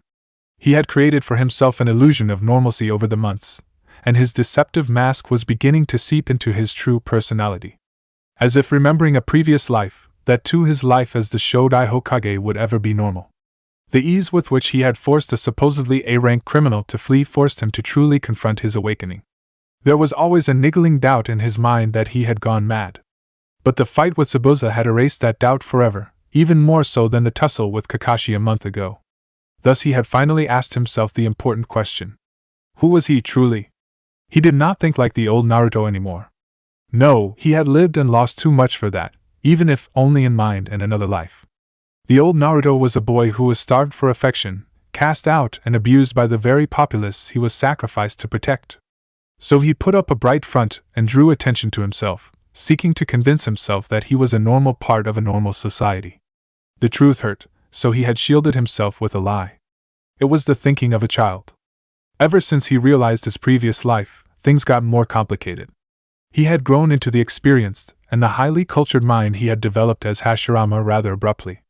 During the months he spent sorting the two lives he had lived, he was flitting between the personalities he possessed during this life and his previous. He knew that was not healthy, and that he was developing a psychological disorder. Luckily, Senju Hashirama also knew a way to treat this disorder. He used to be the foremost medic of his age, after all, and had a working knowledge of psychology. Thus he had come here to the quiet shores of Nami to meditate and accept himself, to stop just using his life as Hashirama. He was here to become the person he used to be as Hashirama. Naruto's life was too melancholy to be dwelt upon. The scars, mental or physical, endured during childhood went deeper than those gained as an adult. They healed faster as well, but he was denied the innocent forgetfulness and forgiveness of a child. No, he was forced into the thinking and strength of his legendary previous life, and that had changed him in unexpected ways. Senju Hashirama, despite his life and losses, was extremely strong, both as a shinobi and as a man. He had taken all the challenges life threw at him with fortitude and cheerfulness, and he was extremely easygoing. He had refused to give in to the dark side of a shinobi, strongly remaining a beacon of solace and hope to the village he had founded. He was the light of Konoha, an unassailable force that kept the village strong and prosperous. A guiding force of mercy and compassion. Naruto, on the other hand, knew little happiness during his childhood. Stripped of parents, love, and forced to survive in a cold and hostile village, he had developed a sad and melancholy view of life, and was considerably confused and angry. He now drew solace from his life as Hashirama. The love Hashirama had in his life was enough to heal the hatred in Naruto's. He would stop letting this life's trauma darkening his true self. The first light of dawn washed over the shore, causing Naruto to look up at the beautiful scene with a smile on his face. An epiphany struck him at that point. He did not have to answer the question of who he was, not yet. He was still a child now. He would continue as the Yondaime Hokage in mind and let the future shape him into a new person. The sun broke out in earnest, casting everything in the fresh light of dawn. Naruto could feel the confusion, anger, and resentment he had been hiding since the awakening draining away. He could feel the unshakable calm and assurance he had felt as the first returning. It was faith in himself and his strength. Faith in his precious people. He now appreciated his rebirth for what it was. A second chance. It was a second chance for him to protect what was precious to him, to lift Konoha back to its greatness. Back to the village that held kindness and camaraderie, loyalty and faith above everything else. That resolution left him with a feeling he had been missing for the entire duration of this life. Peace and contentment. He felt more like himself than he ever did as Naruto or as Hashirama. The golden age of Konoha would be back, and he would do his best to make that happen. This time he would guide Konoha to be stronger than ever before. The legacy of the Senju clan would not fade away. The wind blew once more, causing his shoulder-length blonde hair to fly as he stood up, either as Naruto the attention-craving and damaged boy nor as Naruto who was desperately trying to choose between two lives. No, he stood up as the reborn Yondaime Hokage, who was tempered by the trauma of his second childhood. He was wiser for it, but not darker. He could sense a familiar chakra approaching him. It was time for him to tell Kakashi the truth. Trust had to be freely given, and he had come to the conclusion that Kakashi was a ninja who had the will of fire burning brightly within him. A shinobi worthy of his trust. Kakashi walked towards the place he had asked Naruto to meet him at. He had directed Sasuke and Sakura to do the tree-climbing exercise, and left them to it. He knew that Naruto had extremely perfect chakra control. One could not perform those earth jutsu with just a single seal without that much control, even if one had a very strong affinity. Naruto was an enigma, and he would get his answers today. He would care for Naruto the way Minato had taken care of him. Kakashi made his way beside Naruto, who was calmly staring at the newly risen sun, and tapped him on the shoulder. "Well, Naruto?" Naruto turned to face him, and Kakashi gave a gasp. Naruto had changed even more. His blazing forest green eyes had held compassion that should not be seen on any child. But now they held resolve as well, unearthly resolve. Those eyes at least were old. His face, though, was quite cheerful. He seemed to have thrown a great weight off his soul. He almost looked like Minato-sensei. "Hey, Kakashi-sensei. So you are here for answers, right? You want to know how I have changed so much?" Kakashi snorted, amused. "Yeah, that is why I am here. I'll keep your secrets as long as they are of no harm to Konoha. Oh, and don't bother to lie. I will be watching you closely with my Sharingan. Cool. Don't worry, Kakashi-sensei, I won't lie." Kakashi nodded. "So. Right." Naruto sat down with crossed legs, a thoughtful look on his face. He cast out his senses for intruders and found just two people sufficiently far from their position. Just as a precaution, he put up a very powerful silencing barrier. "You do know of the botched ceiling, I believe?" Kakashi stared wide-eyed. "You know of Kyubi? How is that possible? Who told you?" Naruto waved his hand unconcernedly.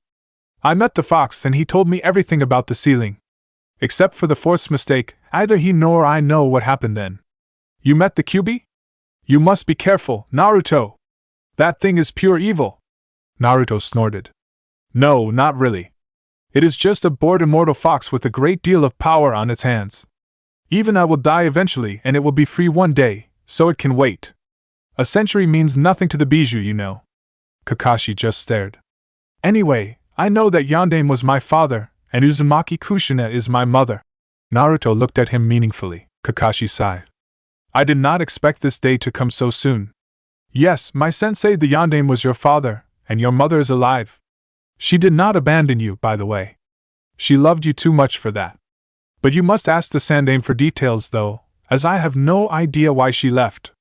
Naruto was happy. His mother had not left him callously. He would definitely grill Hiruzen for answers, though. "That is a relief to hear. I would have forgiven her anyway. Family is too precious to throw away so easily, is it not?" Kakashi looked at him in wonder. "You are no child, Naruto. Nor are you a mere genin. Tell me, who are you?" Naruto was laughing. "You hit the nail right on its head, Kakashi-sensei. I will tell you, don't worry. Anyway, the mistake during the ceiling had awakened something in me that is impossible for any soul to awaken. It is truly the Shinigami's gift to me." Kakashi looked serious. "What did you awaken?" "It did not happen until a few months ago, when my old sensory abilities manifested stronger than ever. Has to do with the absorption of my Uzumaki chakra, I guess." Naruto started mumbling theories. His tangential thought process was cut off by Kakashi's sharp voice. "What do you mean, your old sensory abilities, Naruto? Just what did you awaken?" Naruto looked Kakashi in the eyes. "Watch closely, Kakashi-sensei. You will not believe what I say without me showing you." Naruto turned to the opposing shore, which was just visible. Tizuna's half-complete bridge lay far to their left. He gazed at the bridge, calculating and visualizing. He turned back to the opposite shore and gathered his chakra. Kakashi looked on as chakra exploded from Naruto once more, a massive amount. How could a boy of 13 release so much chakra and not even blink? He waited for Naruto to do something. He saw Naruto perform the serpent seal, and he could see chakra being molded in an unfamiliar way with his Sharingan. Was it an earth jutsu again? Mokuton Haijutsu, Makuzai no Okibona Hashi. A great rumbling sound was heard and the waters of the sea were churning as if something was trying to come out. What did come out caused Kakashi to nearly faint. A massive bridge made entirely of wood rose from the sea, identical in every way to Tizuna's. It spanned from Nami to the mainland in a straight line, and it was monstrous in size. It was about half again as large as Tizuna's bridge. Kakashi pinched himself hard, convinced he had lost it.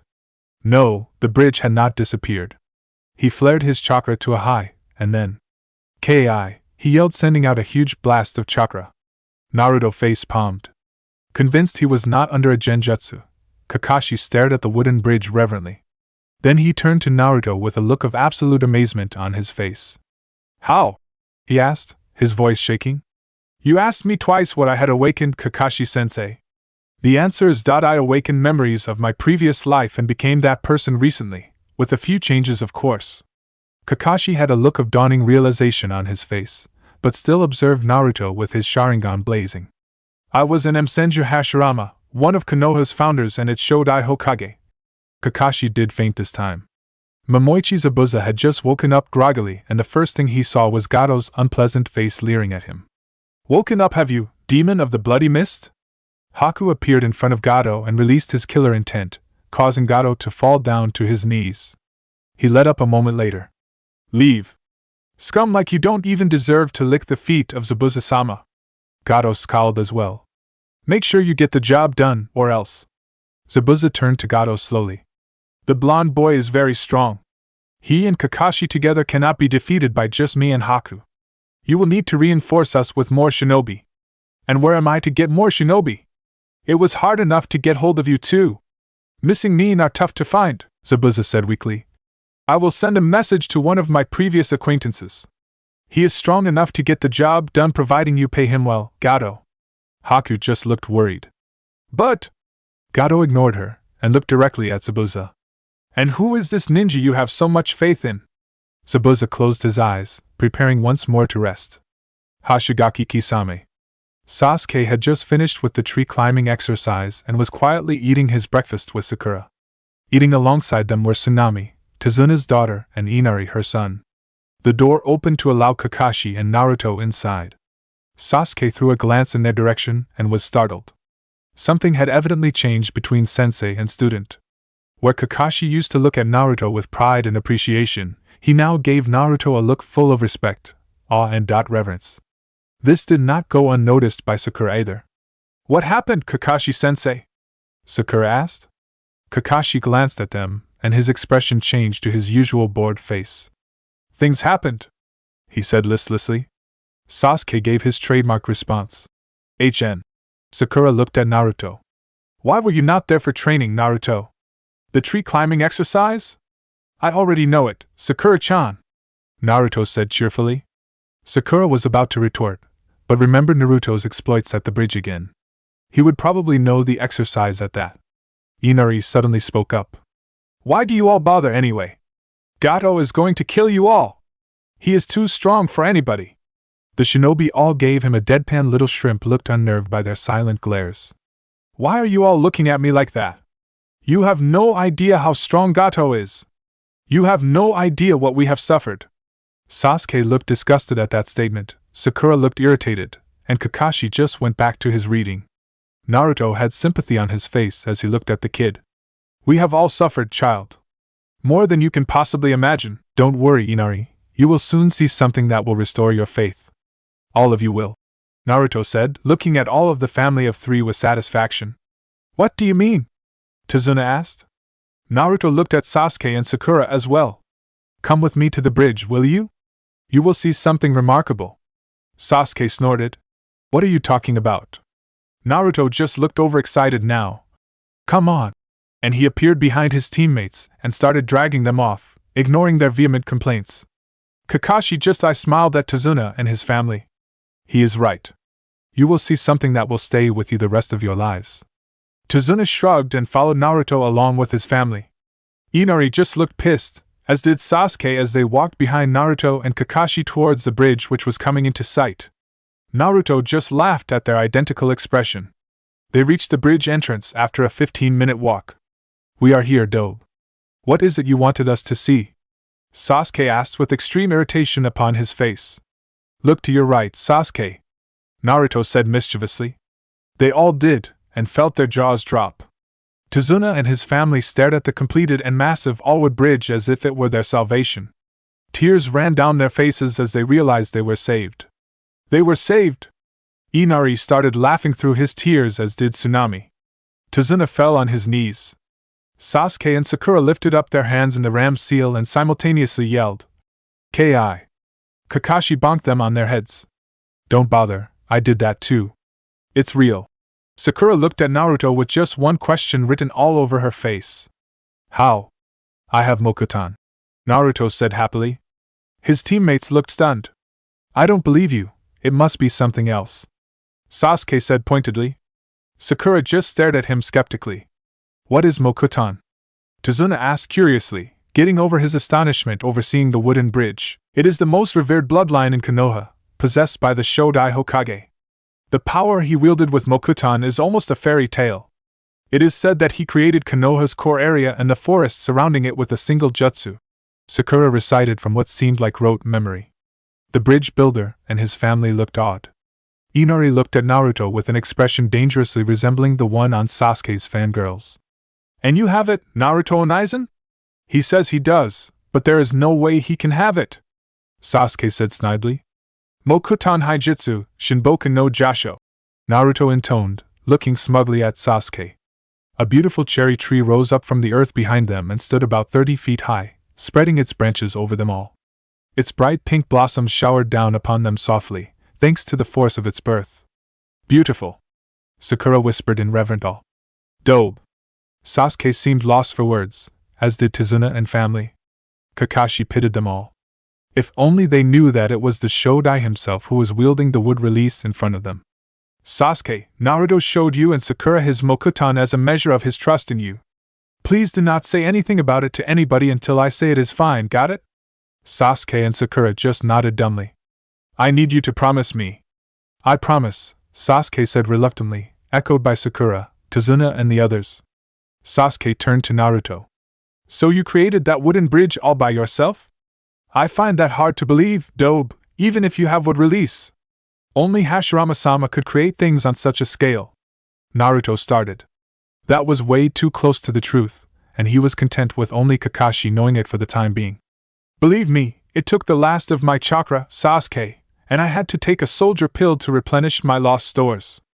I was literally crawling after doing that. Naruto lied unconvincingly.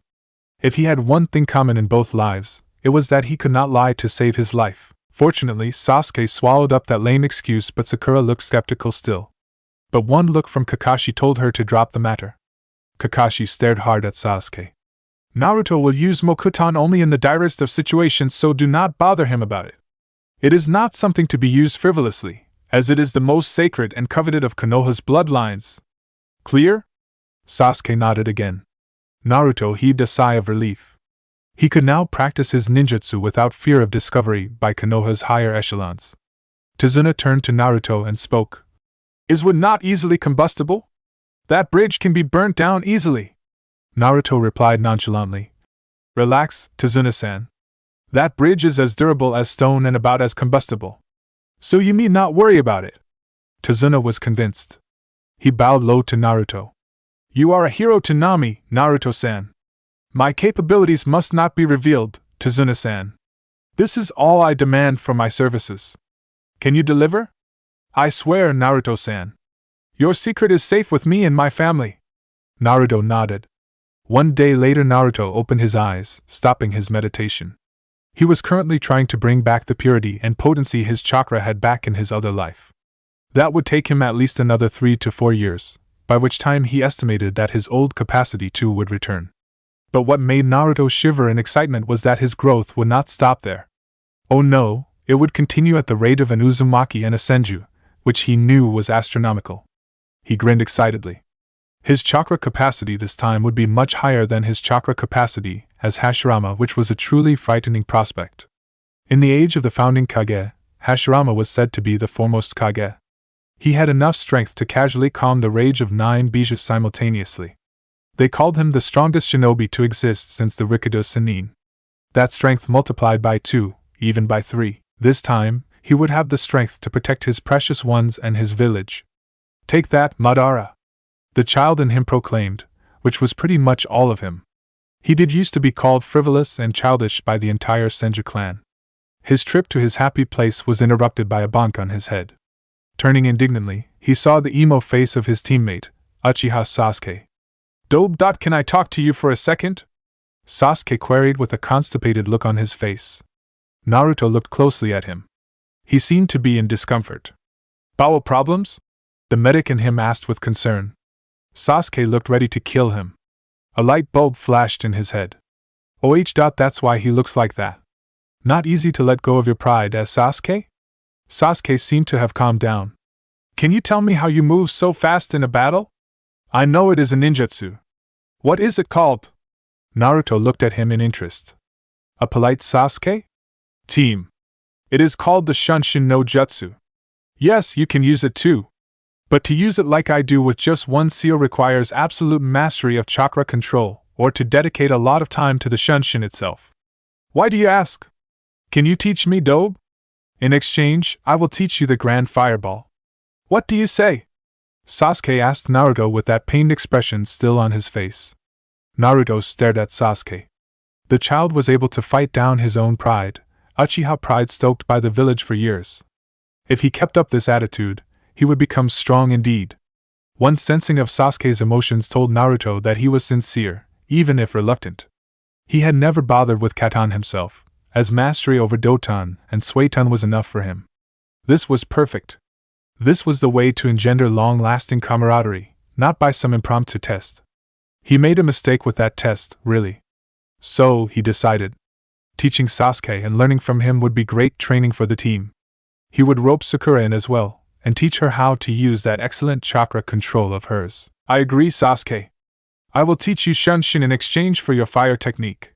Let's get Sakura. I have a few ideas for her as well. The two of them trotted off, a tentative new bond forming between them. Naruto was quite happy inside. Sasuke was the first friend he had made in this life. Even the experience and maturity of him being Hashirama reborn did not fill the void left by lack of friends. It intensified it actually. Hashirama had thrived on friendship, love and loyalty. Resolve filled Naruto. I will make him a powerful shinobi. 3 days later Naruto looked at Sasuke with satisfaction. The Uchiha could now perform a Shunshin with the proper hand seal sequence. He was quite slow with it by his standards, but it would do. Sakura had also progressed well with Genjutsu. Naruto was considering teaching her how to augment her strength with chakra, seeing she had good control. She even had good enough control to be a good medic. But time was lacking before Gato attacked them, tried to destroy the bridge or both. Presumably he would go recruit much more powerful ninja. So he always kept his senses extended so he could sense any threats. Kakashi was being annoying as well. The Jounin had insisted on deferring to him whenever they were in private, calling him Shodai-sama. That had irritated him to no end, and he had put his foot down firmly, telling Kakashi that he was still Naruto, albeit one that remembered his previous life. That definitely did not change who he was at the core. Kakashi had finally understood, but insisted that they were equals at least. The thought of treating the legendary Shodai as a subordinate made him really uncomfortable. Naruto had conceded. But he had re-emphasized his point that he was the Shodai reborn into this life, so he would try to redefine himself into something more. As he looked around at the training ground idly, an anomaly came to his attention. It seemed that a massive chakra with a water affiliation was rapidly approaching the bridges, presumably to destroy them. Gato had made his move. Kakashi-sensei, I can sense a massive chakra with a really strong water affinity heading towards the bridges. What do you think we should do? Kakashi turned towards Naruto. How massive is the chakra, Naruto? He still fumbled with the name. I can match him, but only just. I can outlast him with my chakra control though. Kakashi was alarmed. A ninja with as much chakra as the Shodai? Naruto must have sensed his discomfiture, for he replied. Do not worry, Kakashi-sensei. Currently I am at about 1/5 of my old strength. The body of a child, even an Uzumaki child, can handle only so much chakra. I will grow back into my old strength and more in a few years. Kakashi looked relieved. It is clearly a diversionary tactic, Naruto. They hope to separate us. Naruto nodded. Kakashi continued. Gato would not hire multiple missing nin of this much strength, as it would threaten his own position. So we can assume safely that this person you sensed was the only new hire. Would you check to be sure? Naruto cast out his senses at full strength and checked 7 kilometers in all directions. Except for the one he had sensed, there was no one else notable. Just the one. Kakashi started thinking aloud again. We can assume 2 things. 1, Gato's base is at least more than 7 kilometers from here, as you could not sense Sabuza. Naruto agreed with him. And secondly, we can now be 100% sure that Gato has hired only 1 missing nin. How do you figure that? Naruto asked curiously. Zabuza knows that you are a sensory type, but he has no way of knowing your extraordinary range. The strongest sensor in the Seven Swordsmen had a range of 3 kilometers, so Zabuza would have assumed that much as well. So if you could sense no one at full strength, it means that there is indeed no one, as the enemy will have underestimated your sensing range. Naruto gave Kakashi a look of respect and nodded. A great jounin indeed. I can tell you one last thing though. The one rushing towards the bridge is probably one of Zabuza's acquaintances, as Gato does not have his fingers deep in the shinobi missing Nin world yet. Kakashi looked towards his other 2 students. Go on. Naruto prodded. Sakura and Sasuke had by now finished their training and were walking leisurely towards them. By your description of his massive chakra and strong water affinity, it is most likely Hashigaki Kisame. Naruto looked intrigued. Can you tell me more about him? I only know that he has so much chakra that he is dubbed the tailless-tailed beast, and he possesses the great sword Samahata, which consumes the chakra of its opponents. So it would be better if you go and deal with him, while I stay here and defend Tizuna-san. Naruto understood. Kakashi had proved himself as worthy of his reputation once again. An excellent analysis, Kakashi-sensei. Now I need to be going. Make Zabuza bite the dirt for me, will you? Kakashi chuckled and nodded. Naruto disappeared with a shunshin. Where is he going? Sakura asked. Kakashi turned to them. Gato has made his move. Zabuza and his accomplice will most likely attack here, so get ready. Sakura and Sasuke looked excited and nodded.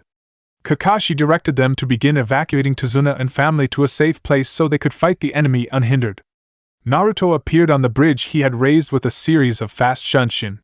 A figure awaited him on the water a good distance from the bridge. He appeared before the ninja with another shunshin.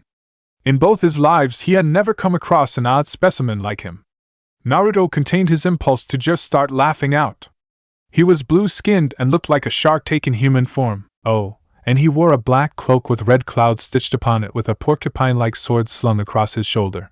He again sensed the abundant chakra oozing from the man and saw that his earlier estimates were right. The chakra of the swordsman felt unrefined and unsubtle but was full of raw power. You look ridiculous. Naruto voiced his thoughts. This man was obviously a jutsu powerhouse. It would be a close fight. The man scowled. You are the brat Zabuza told me to be wary of. You don't look like much to me, just a short, snotty Konoha genin. Scram, brat! I have a bridge to destroy. Naruto was a little irritated at the jab to his height. He could not use shunshin too much in this fight, as he would need all his chakra at his command at any instant. He released his chakra in an explosion of silver, causing the water to spiral around him agitatedly. His opponent grinned and released his chakra as well to much the same effect. The two steadily continued pumping more chakra into the air. The waves started getting higher and a wind blew hard in response to the agitation of the water. The man unslung his huge sword and held it in one hand. Naruto narrowed his eyes. He was strong. I am Hashigaki Kisame, wielder of Samahata. You are strong, brat. What is your name? Naruto smiled, settling into the opening stance of the nature fist. I'm Uzumaki Naruto, genin of Konoha. He disappeared with a burst of speed and attacked Kisame with a kick which was blocked nonchalantly with Samahata. This ninja was good. Naruto grinned. This would be a great fight. Flaring his chakra even more, he started fighting Kisame in earnest, the graceful power of the nature fist matched by the masterful kenjutsu of Kisame. Shockwaves emanated from wherever they met, causing water to fly everywhere in violent waves. Naruto was unleashing more and more strength in his blows, and Kisame seemed to be blocking them all with some effort. Naruto flared his chakra even more, his blazing green eyes settling on Kisame's fish-like ones. Kisame had unwrapped the bindings on Samahata and held it towards Naruto. They both disappeared once more, and met with a resounding impact, causing water to fly outwards in a huge circular wave. Kisame grinned as the unwrapped Samahata absorbed the monstrous impact of Naruto's strike. Naruto sagged suddenly and looked at Samahata in realization. Samahata likes chakra, brat. Allow me to feed it with yours. But Samahata suddenly started coughing as it started going limp. Naruto wanted to laugh as he saw the sword acting sick. The stupid thing had taken in a healthy dose of his nature chakra. Looks like Samahata has a bad case of indigestion, Kisame, Naruto said, laughing. Kisame looked incensed, and flew back a good distance, and started going through hand seals rapidly. Suetun Baku Sui Shoha! Kisame yelled. A humongous water wave rose from the sea and hurtled towards Naruto, seeking to crush him. Naruto too gathered chakra and held out his hands in the tiger seal. Suetun, Sujin Hiki! He responded. A massive water wall rose up to absorb the impact of the wave, rendering Kisame's jutsu useless. Kisame stared at Naruto with a raised eyebrow as the water settled down. A jutsu like that with a single seal? Not bad, brat. You have a very strong affinity to water, I see. But Tobirama's was always a bit stronger, he thought nostalgically, watching Kisame clap his hand palms together and slam one hand on the water surface. Suetun, Gasho Kazame! 5 ferocious sharks shot towards Naruto from his palm. A cool jutsu, thought Naruto absently as he felt a large spike in Kakashi's and Sasuke's anger. His heart skipped a beat. He could no longer sense Sakura's chakra. He had to finish this fast. He held out the dragon seal and yelled out his jutsu. Suetun, Mizu no Yuzu o Kakadai! A huge whirlpool whose diameter spanned a third of the entire length of his bridge started forming around Naruto rapidly, so powerful that it even exposed a bit of the ocean floor deep beneath him. Kisame's sharks were snuffed out of existence like little gnats, and the whirlpool kept on expanding ominously towards Kisame, who was retreating hastily and prepared to counter with his own jutsu. Naruto heard a tremendous explosion behind him, but paid little attention to it. Naruto abruptly released his jutsu, causing the water of the sea to roll around chaotically, generating powerful currents. He used the distraction to catch Kisame in his genjutsu. Kokwanjo no Jutsu! Kisame suddenly flailed around blindly, caught in a genjutsu of absolute swirling darkness. He flared his chakra continuously in massive pulses, trying to break out in vain. Naruto held too firm, though, pouring most of his chakra into the Bringer of Darkness technique. He appeared behind the essentially blind Kisame and struck with his forefinger at a vital point on his head with great precision, knocking him out instantly. He suddenly felt unbearable pain in his back, causing him to fall to one knee. He reached behind and pulled out the kunai embedded in his back. Blood flowed down his back. The wound was quite deep. His spine was nicked, and only pain tolerance built over decades allowed him to think clearly. He looked up and saw a young man wearing a black cloak stitched with red clouds in the process of slinging Kisame on his back. He routed pure medical chakra towards his injury and healed himself almost instantly, and stood up. The young man had turned to leave. As if a wound like that could keep him down. Sharingan. The young man had a Sharingan. No deeper sensing told him that he possessed the Manjikyu as well and that it was used frequently. Uchiha Itachi, Naruto said calmly. This youngster was a real enigma. He could wait a bit to talk, as he could sense that his teammates had ended their fight. A face closely resembling Sasuke's, check. Manjikyu Sharingan most likely obtained from clan slaughter, check. The man turned around abruptly, his eyes widening at the sound of the boy who he thought was seriously injured. I thought I had neutralized you, Naruto-kun, Itachi said, his stoic face expertly hiding his emotions. You seem to be making a habit of killing unwary people, Uchiha Itachi, Naruto said, silver chakra exploding from him again. The Kyuubi healed you, I assume. Let him believe that. A reasonable assumption. You are a real prodigy to have escaped my sensory perception so thoroughly. Good job, Naruto said admiringly. Itachi did not acknowledge that in any way. He studied Naruto carefully with his Sharingan. You are very strong to have defeated Kisame, Naruto-kun. He was not really giving it his all, but I can see that you weren't either. Naruto's expression became cheerful, his silver chakra receding. Yeah, that was a good fight. Tell Kisame that it was fun. Itachi did not respond except to raise his eyebrow and disappear. He surveyed the damage wrought by his fight with Kisame. The trees along the coastline were all destroyed. He could repair that, no problem. He turned around completely, and saw something that made his jaw drop and eyes bug out. He had destroyed the bridge he had so dramatically created with his own jutsu. That whirlpool he used against Kisame had churned his bridge to pieces. He would be the laughingstock of Team 7. He really felt like going somewhere private and banging his head repeatedly on a wall. He should have made the wood of the bridge a little more chakra resistant, he thought sadly. But that would have aroused suspicions among shinobi that a mokuton user walked the lands again. It would completely destroy the rumors Kakashi had planted about his multiple shadow clones building a bridge in 2 days. Deciding to forget this embarrassment, he shined quickly towards Tazuna's house. He had been relieved when he had faintly felt Sakura's life force. He could heal almost any injury except death. A week later, a fully recuperated Team 7 waved one last time to the people of Nami, Tazuna and family at the forefront of the huge group, and began walking back to Konoha contentedly. Tazuna's bridge was complete. Naruto had refused to rebuild his wood bridge, saying that the hope of Nami had to be created by its people alone. Thus they had named the bridge after Team 7, all their names engraved upon its arch. He had briefly told Kakashi how he had defeated Kisame and confronted Itachi, alarming the man greatly. Naruto wanted to make speculations and give details only when they were back in the presence of the Sandaime. Some secrets were too sensitive. The fight with Zabuza had gone well, resulting in the death of both Zabuza and his accomplice, who he learned was called Haku. What a waste, Naruto thought. The last Hayatan user lost to the world. Evidently Sasuke and Haku had formed a bond before the fight, without Sasuke knowing Haku's true identity. When Sakura was put into a near-death state by a masked Haku, Sasuke had awakened his Sharingan and engaged Haku. He had managed to counter the Hayatan user's assault and break open his mask. Sasuke had refused to strike a final blow against when he countered a friend.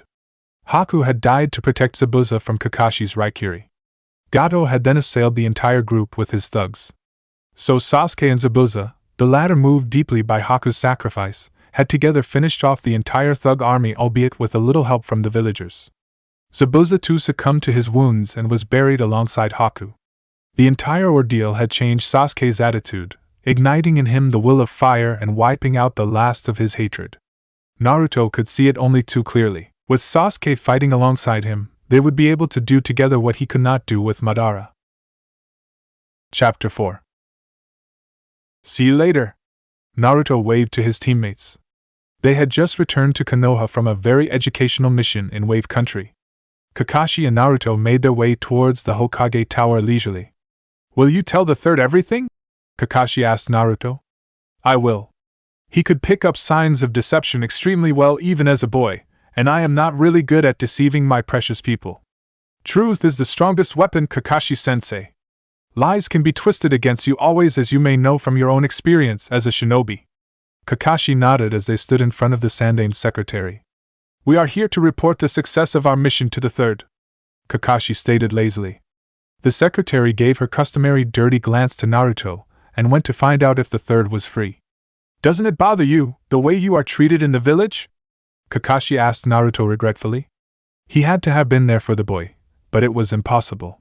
The village had needed every ninja on call to recover from the Kyuubi attack, and Naruto would have been as good as neglected in Kakashi's home. Not really.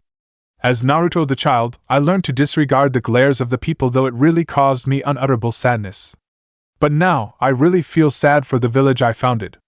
They are just like sheep, unwilling and unable to think for themselves. That was not my intention for the shinobi of Konoha. The secretary came back. The Sandaime will see you now. Naruto followed Kakashi into the office of the third Hokage. The more Naruto saw this place, the more he felt the change Konoha had undergone. This office, which had exuded a sense of loyalty and patriotism to the village during his reign, now gave off a sense of bureaucratic power-mongering. Hiruzen. His student had sacrificed much for the sake of the village, but one glance at him told Naruto that he was weary. The will of fire burned in him still, but the village had asked too much of this man. He had given up family, love, and much more for Konoha. Hiruzen, at least, was everything he had hoped to see in the future generation. Report, Kakashi, the third ordered, looking at Naruto and Kakashi with a discerning eye.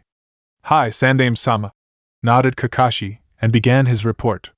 On the road to Nami, we were attacked by the demon brothers of Kiri, who were dealt with easily by Sasuke and Sakura. Turns out that Tazuna was lying about the mission. Kakashi related the events of the mission up to when Zabuza attacked them on the bridge and Naruto drove him off. Hiruzen looked surprised. How do you know those jutsus, Naruto? Naruto took a deep breath. Old man, this is private. Very confidential. I suggest you send off the 4 ANBU guarding you. It is only for your ears and will only take a moment. Hiruzen signaled, sending off the ANBU. If he couldn't trust Naruto, he could trust no one. Naruto went to the wall behind Hiruzen's desk and placed his hand on it, watched carefully by Hiruzen and an amused Kakashi. He flared his chakra and caused a glowing seal array to appear on the wall. Hiruzen's eyes grew wide and he stared at Naruto with the full authority of a battle-hardened warrior. How can you know the existence of those seals, Naruto? How can you use them? Naruto unleashed the full might of his chakra, causing cracks to appear on the wall and the plastering to peel off. Hiruzen's table was cracking up. It felt as smothering, as if the air itself had thickened. Kakashi found it difficult to breathe as he stared with awe at the Yondaime Hokage unleashing his chakra. And to think it was only a fraction of his strength. Hiruzen had his hand upon his heart, as he felt the chakra he thought he would never feel again in his life. It was impossible, he convinced himself. It was impossible for Naruto to have nearly the exact same chakra as his beloved departed sensei, but the boy's actions spoke different. He had activated that seal. The seal array on the wall glowed a blinding white and the room lurched violently, causing its 3 occupants to stick their feet to the ground with chakra to stay firm. The light receded and Naruto turned to look at Hiruzen with an expression of compassion and pride on his face. It is safe to talk. Hiruzen stared hard at Naruto, disbelief written clearly upon his face. How is this possible? You should not even know of that seal's existence. No one should, except the Hokage. Naruto smiled. I will answer you, Sandaime. When the mistake happened with the sealing of the Kyuubi into my infant body how do you know of the Kyuubi? Hiruzen asked, alarmed. I know about my parents too. As I said to Kakashi, I spoke to the Kyuubi. Please, Sandaime, listen to the rest. Hiruzen nodded, withholding his turbulent emotions at the sudden onslaught of information. Go on, I will withhold my questions for now. The mistake awakened a new aspect for me. I found myself remembering my previous life, old man. That should be impossible, but it happened. I think you can deduce the rest, can't you? Naruto said, looking at the wondrous realization blooming on the Hokage's face. Hashirama-sama? Hiruzen asked with a hushed voice, his eyes shining. Naruto looked at Hiruzen with happiness and nodded. I am him, but I am Naruto as well. I think you can appreciate the merging of my 2 lives better than anyone, as you knew me intimately in both lives. I am proud of you, Hiruzen. Kakashi looked at the reunion between sensei and student with his hairs standing on end. He was watching history unfold here in this room. 2 of Konoha's greatest figures, who should have met again only in the afterlife, stood facing each other in the most unlikely reunion of all. Sarutobi Hiruzen was lost for words. He sat dumbly, staring with awe at the legendary first. That is how you could activate the seal. I guess I have no choice but to believe you, Hashirama-sama. Or Naruto, what should I call you? I am Naruto, Hiruzen. I should never have remembered my old life normally. It was a 1 in a million chance, and it happened to me. I am Naruto who remembers his old life as Hashirama. I am both Hashirama and Naruto in essence. Hiruzen stared at his mentor as he described himself. He could see both Naruto and the Shodai in the boy. This is most unexpected. Forgive me, Sandaime-sama. What was that seal Naruto just activated? Sarutobi cleared his throat. It is a most advanced seal created by Mito-sama and Tobirama-sensei for Hashirama-sama's use. It was attuned to his chakra and his chakra alone. This is irrefutable proof of Naruto's claims. Kakashi looked at Naruto, seeing as the Sandaime was off on a mental tangent. Why is it safe to talk after the seal was activated? Naruto's eyes glazed over as he recalled the memories of past days. My wife Mito and my brother Tobirama made that seal for me to insulate the Hokage's office totally from the outside world. It is a space-time seal. The way Tobirama explained it to me, it transports those occupants of the room I choose into the space between moments. Kakashi looked confused. What does that even mean? Don't ask me, Tobirama and Mito-chan designed that thing.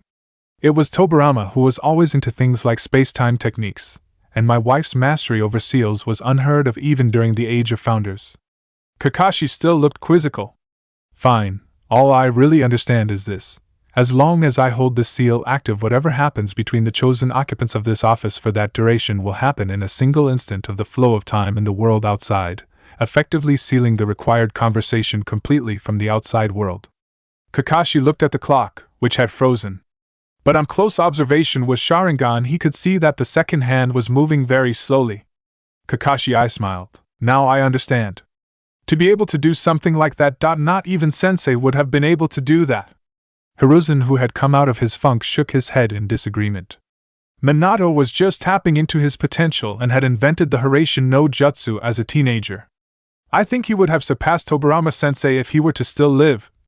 Naruto could feel the drain on his chakra as he held the seal active. Hiruzen, let us get on with it, please. I think I can hold the seal for another quarter hour maximum.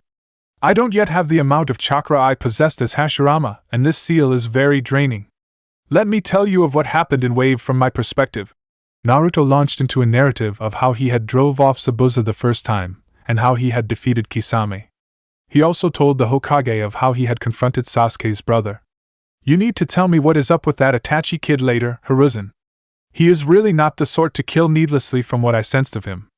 I can smell something wrong with the entire Uchiha affair. Hiruzen sighed sadly. You are right. The Uchiha slaughter was not the work of a maniacal shinobi. I will tell you of it later. Naruto nodded. We will need to speak of my mother as well, but we do not need the seal active for that anyway. It is my right to have that information. Kakashi interjected smoothly. I believe our time is running out. Let me complete my report. Kakashi finally finished relating his part of the mission. This is troubling indeed. I must ask Jiraiya of the connection between Itachi and Kisame and their similar clothing. It implies that they are part of an organization, and any organization that employs such powerful ninja is to be treated with caution. Naruto agreed completely. I have to release the seal soon, Hiruzen. Is there anything else that is to be confined to this room, anyone? Kakashi and Hiruzen shook their heads. One last thing, Hiruzen. Let me tell you that I am truly proud of you, but do not worry. I will get that hat back from you in no time. Hiruzen looked 10 years younger after the day's happenings. You deserve it more than I do, Hashirama-sama. You have become a great shinobi and Hokage, Hiruzen. You fought for Konoha all this time and sacrificed much for my legacy to continue. You have more experience in this world than me, and I will not disregard that. Don't get any idea of just handing over that hat to me, though. I will earn it rightfully as Naruto. Hiruzen gave a true smile. I should have expected that. I understand, Naruto. You can release the seal. Naruto deactivated the seal with a sigh of relief and the room lurched again, denoting them slipping back into the true flow of time.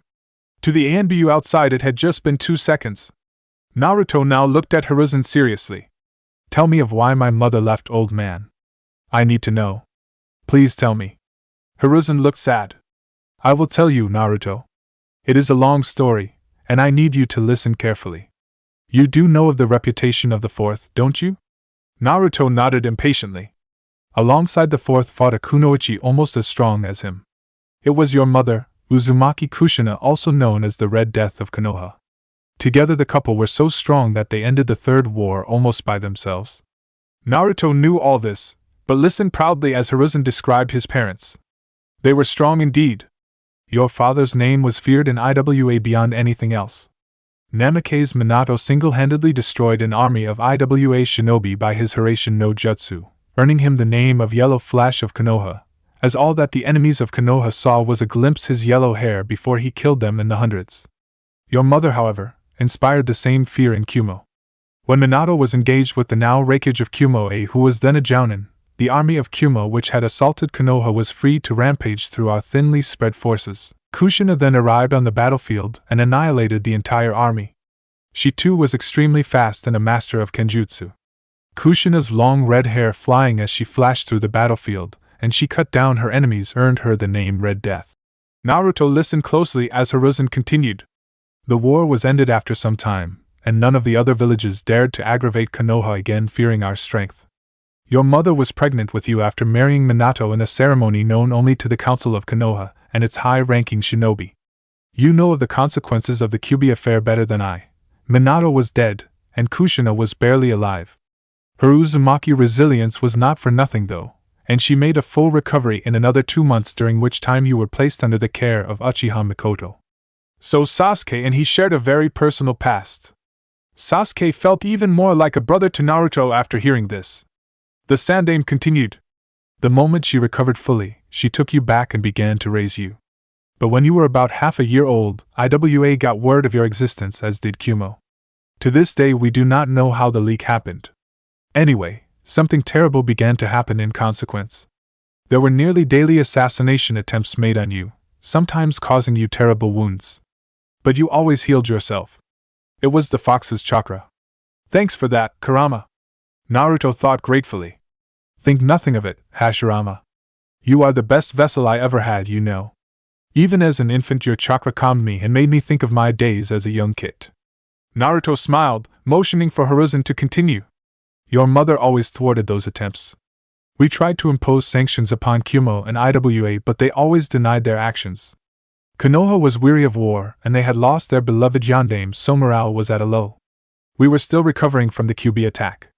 Hiruzen looked really sad at this point. However, one day when you were about a year and a half, an assassin stabbed you right through your gut. The assassin was killed, of course, but it left your mother absolutely distraught. She had lost her husband whom she loved, and she had seen her darling son nearly die. She then reached a conclusion. Naruto looked at the old man, his emotions churning. He could hardly remember these events. It was her and Minato's reputation that brought down such hatred against you. You would never be safe as long as you were associated with her. She had too many enemies. So she came to me with a plan. Though it broke her heart completely, she had to let you fade into anonymity and outside her life. Namiké's Naruto would be killed in an assassination staged by Konoha itself, and Uzumaki Naruto would be quietly enrolled in an orphanage. The plan went perfectly. Naruto was now unsure of what to think. So he asked questions. What happened to my mother then? The third sighed. She accepted a series of S-class missions outside Konoha to draw attention to her and away from you. I was to call her back only when I felt that you were strong enough to defend yourself. I think she lost a piece of her soul back then. Naruto looked down sadly. He understood what had happened and hated the necessity for it. Hated the circumstances. Now that I know you are strong enough, I will call her back. Do not judge her too harshly, Naruto. She sacrificed even your love for her to keep you safe, and that is a great sacrifice indeed. Naruto sighed. He did understand and deeply respected and admired Kushina's actions. But the suffering he had endured without her still lingered in the depths of his mind. He could not help but slightly resent her. But as the reborn Shodai, he could view the situation objectively. Kushina had indeed chosen the option that was most feasible, and the choice had to be made fast anyway. He could empathize as he had made many such choices in the first war. He needed to sort his feelings out a little more. When will she be back? Naruto asked Hiruzen. Within a fortnight. You will be reunited with her in a fortnight. Please treat her at least civilly, Naruto, she has suffered deeply. Being reunited with her son will heal at least a part of her. Naruto nodded. You have given me much to think about, old man. I need to go. So saying, Naruto walked out with a thoughtful face. Kakashi looked at Sandaime. He will be far greater than even the Shodai Hokage, won't he, Hiruzen-sama? Hiruzen smiled brightly. He will indeed. 3 days later, Naruto walked leisurely with Sakura and Sasuke. They had just been told by Kakashi that they were nominated for the chunin exams and could make the choice whether or not to compete. All of them had decided to say yes. They were to come to the academy tomorrow where the first test would be administered. He had thought hard on the issue of his mother and decided that she was a great kunoichi and mother. Anyway, he felt no real need for a parental figure now, so what resentment he would feel at her was lessened. He would wait to meet her, and then see. He felt a tug on his consciousness. What, Kurama? Hashirama, I definitely feel the presence of at least one bijou. There might be another as well. I think it has to do with how well they are sealed. The one I sense for sure is the Ichibi no Shikaku. Be careful. Naruto flared his senses and could clearly feel the presence of Shikaku's Jinchuriki just around the corner. The chakra of the container felt too chaotic to him, so he could conclude only one thing. The container was losing his sanity. He assumed it was due to a weak sealing method. He suddenly felt a spike of the container's bloodlust. They would damage nothing in Konoha on his watch. Thanks for the advice, Kurama. He turned to his teammates. I sense trouble in the next street. Foreign ninja. Do you want to come with me? We might meet some of the competition early. They nodded. The three of them walked purposefully towards the source of the commotion and saw what looked like a clown bullying a kid. A kid that Naruto recognized as Hiruzen's grandson, Konohamaru. He walked towards the clown and called out to him. What do you want? Said the clown in what was meant to be an intimidating tone. Let the kid go, my friend. That is the Sandaime Hokage's grandson you are so busily bullying. It is not considered polite for visiting ninja to assault the relatives of the village's Kage, is it? Naruto said calmly. The blonde girl turned to the clown. Kankuro, let the kid go. Imagine what would happen if Gaara finds us fooling around. The clown called Kankuro gave an involuntary shiver. His face then hardened. All right, Temari. I will let the kid go if he begs for my forgiveness. Naruto looked at the boy exasperatedly. Sasuke stepped up and performed a fast series of hand seals. Shunshin no Jutsu! He disappeared, and only appeared on the other side some distance from the group, holding Konohamaru, who he set back on the ground. Kankuro's and Temari's eyes bugged out. The kid was fast. Naruto could sense the Jinchuriki of Shikaku within their proximity. Obviously he was trying to hide, suppressing his chakra as much as possible. That would not work on sensory-type ninja. Come out, Ichibi no Jinchuriki, Naruto said, looking directly at Gaara's hiding spot. Temari and Kankuro turned pale. The blonde knew Gaara's secret. This put the entire plan at jeopardy. They had to inform Baki-sensei of this development as soon as possible. Naruto could sense the anxiety and tension of the two in front of him. It was not normal. Either these two feared the mistreatment of their teammate, or it was something else. A red-headed kid with bags under his eyes appeared in front of Naruto. He studied the blonde for a bit and turned to his teammates. You have disgraced Sunigakure by your actions, Kankuro. Now come both of you, we are leaving, but Gaara dash. Kankuro opened his mouth and stopped when killing intent flooded the entire street. Shut up or I'll kill you. Kankuro shut his mouth after that. What is your name? Asked Sasuke. Who, me? Temari said bashfully. The dark-haired boy was very attractive, as was the blonde. But there was something about the blonde that transcended them all, something different. Even Gaara felt that. No, the one with the gourd. Sasuke clarified. I am Sabaka no Gaara. I am interested in learning your names as well. He looked at Sasuke and Naruto. Uchiha Sasuke. Uzumaki Naruto. I look forward to fighting you. Mother thirsts for your blood, Uchiha. And yours as well, Uzumaki. She craves yours, said Gaara ominously before leaving with his teammates. Sakura went to Konohamaru to confirm if he was alright, to which the boy nodded. The honored grandson then started ranting about Sasuke's and Naruto's awesomeness. It was obvious to Naruto that the kid was starting to idolize Team 7. Shikaku made his Jinchuriki think he was his mother? What happened to that raccoon? He was always a little on the loose side, but this is too much even for him. Kurama sniggered. Naruto, though, was a strange mix of emotions. He wanted to help his fellow Jinchuriki but could not do that as Shikaku would immediately recognize him as Hashirama. He could hardly let his secret out so easily. The poor kid would have to control the bijou himself, which meant he had to realize love and conquer hatred. That would be tough for him from what he saw. It would be nigh impossible with the Shikaku passing himself off as the kid's mother, of all things. He started laughing out loud at that, joined by Kurama in his mind, causing Sasuke and Sakura to look at him strangely. What's wrong with you, Dobe? Nothing, Sasuke. I need to go and train. See you tomorrow at the academy for the first round. Still laughing quietly to themselves, Bijou and Jinchuriki made their way back home. Naruto sat happily on a seat in his beloved ramen shop, Ichiraku Ramen Bar. He was currently in the process of scarfing down his 11th bowl of the precious dish. Ayame turned to him and asked, You really have to stop eating so much, Naruto. It's not good for you, you know. I bet that if I stab you right now with my fork, you will bleed ramen soup. Naruto did not reply and began to stuff his mouth with his 12th bowl of the dish. He had definitely not lost his love for ramen after his awakening. Oh no, it had definitely increased. Do you really have to stuff yourself like that?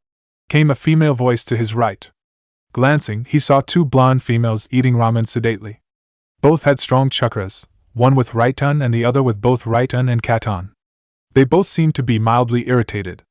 The chakra of the one who had spoken to him felt familiar in a strange sort of way. He sensed deeper. Matatabi! Came the hugely surprised voice of Kurama. Naruto started. What was it with all these Jinchuriki popping up in Konoha at the same time? He looked at the nearby Jinchuriki. Who are you? I am Niyujuto, and this is Samui. We are Kunoichi from Kumogakure here for the chunin exams along with our other team member, Oma. I am Uzumaki Naruto. Naruto introduced himself.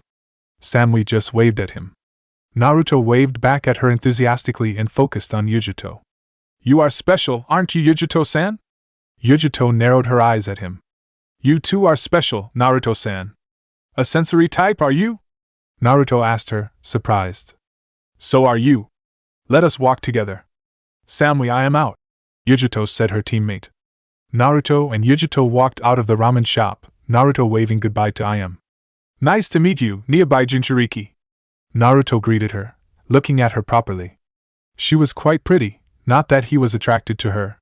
Her chakra felt extremely strong, filled with pure power that was beyond most humans. A Jinchuriki in control of her bijou. Nice to meet you as well, Kyubi Jinchuriki. Yujito chuckled. How could you sense the Kyubi? Its chakra is suppressed by mine at all times. Naruto queried. It is suppressed quite well, Naruto-san. But I am not Kumo's strongest sensor for nothing. I assume you met a chibi? Of course. Careful of him, he is slightly crazy and will slaughter anything in his path, living or otherwise. I didn't sense any other Jinchuriki in this exam, did you? No, I believe it is just the three of us. See you later, Naruto-san. We have a team meeting about now, let's meet in the exams. See you. Naruto waved back, watching her thoughtfully. He had no doubt Sarutobi knew of these developments. 3 Jinchuriki competing in a chunin exam? He had to be on his guard and watch out for Konoha's sake. The next day Naruto stared exasperatedly as Sasuke accepted a challenge to fight from a weird green spandex-wearing genin called Rock Lee. They had successfully detected a genjutsu on the entrance to the exam antechamber, and Sasuke had in his usual style attacked the door guards. But their fight was interrupted by Rock Lee, who caught them with his superior speed. Naruto sensed little chakra in the kid, so he concluded that his speed was pure taijutsu. The work that must have taken. The kid had his utmost respect for his hard work. He was a genius of hard work indeed. Though Sasuke had lost much of his drive for vengeance in Wave, he still kept most of his pride as an Uchiha. Elite. So he was currently headed behind Rock Lee to fight him in a more open space. Naruto had a feeling that Sasuke would get a rude awakening. They stood opposite each other in the hall, Naruto and Sakura watching interestedly. Lee extended his palm, bending his fingers. I will prove to you that hard work is superior to genius, Uchiha Sasuke. I am the strongest genin in Konoha, he said, and proceeded to do just that. He absolutely pummeled Sasuke, kicking him all over the place. Sasuke could see the kicks but could not keep up with his body. Lee suddenly unwrapped his hand's bandage, yelling, I will show you the meaning of effort with this move, Sasuke-kun, and leapt into the air. Lee! Came the voice of A. Tortoise, and an older clone of Lee. You were told not to use that move! Lee, who was back on the ground, stared with a devastated expression, crying anime tears. I'm sorry, Gai-sensei. I only wanted to prove myself. I accept any punishment you give me. This is your punishment, my student, yelled Gai-sensei and appeared before Lee and gave him a devastating punch. Lee then walked back from his crater and stood opposite Gai. I'm sorry, Gai-sensei, Lee exclaimed. It is all right, my precious student, you were only trying to show the flames of your youth. I can understand youth better than anyone. And to the horror of Team 7, Lee and Gai flew into each other's arms, causing a sunset to appear with waves washing up to them. Ki yelled Team 7 in unison, but it was in vain.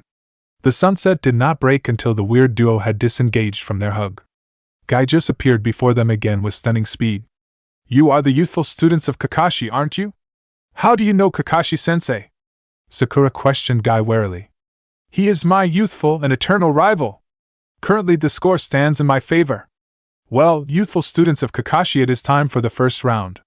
Good luck! So saying, Gai disappeared.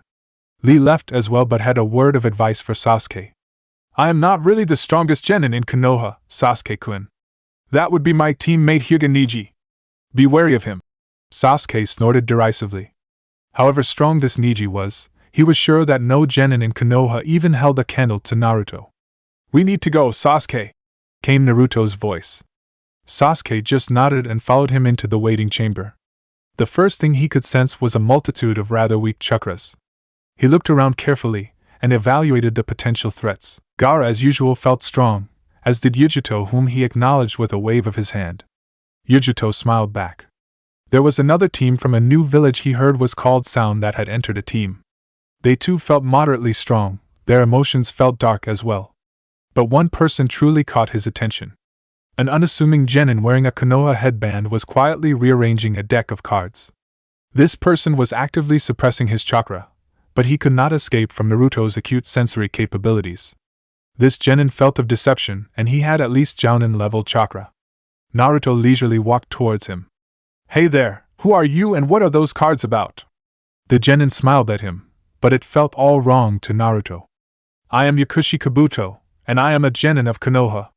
I have taken these exams 7 times and have gathered information on the competition in these nin info cards. Would you like any information on your opposition, Uzumaki Naruto?" Naruto smiled pleasantly and shook his head. But Sasuke queried, "I would like information on Gaara of the Sand, Yujito-ni, Rock Lee and Hyuga-Niji. You even know their names? That will make this easy. Gaara. Yes, 10 B ranks and 30 C ranks, not even a scratch on him, and has strong ninjutsu." Everybody's eyes widened. Niyujito. Great taijutsu, powerful ninjutsu, a kunoichi to watch out for. Her mission stats are unknown. Naruto looked at Yujito curiously. The nearby Jinchuriki winked at him. "Finally we have Hyuga-Niji and Rock Lee both on Team Guy. 33 D rank and 5 C rank missions completed. Rock Lee is a powerful taijutsu specialist, ninjutsu unknown.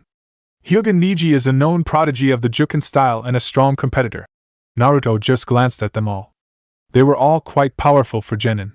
He could feel killer intent coming from the team from sound. "Playtime is over, now it is time for the first round of the chunin exams, brats. Follow me," came the gruff voice of a burly scar-faced examiner who gave off an air of extreme intimidation. They nervously followed Scarface into a spacious hall full of desks. "I am Marino Ibiki. First round will be a written round. You need to answer at least 1 question to pass, and there will be 9 questions. At the end of the examination, there will also be a 10th question, the rules for which will be defined on the spot." The genin just stared at him, surprised at the strange rules. "There will be observers for this test, and if you are caught more than 5 times you will be disqualified. Clear?" They all nodded. "Then let us get started." Naruto stared at their newest proctor, a kunoichi named Mitarashi Anko, who was passing around waivers of death for the genin to sign. They were to enter the Forest of Death with a scroll and survive there for 3 days. Their objective was to get a scroll, heaven or earth, to complete their set. With both scrolls, they were to head for the tower to complete the test. "Great, I get to see what has happened to my forest." The first exam was quite innovative, really. Ibiki had put together a good information-gathering test, as the questions were all well above genin level.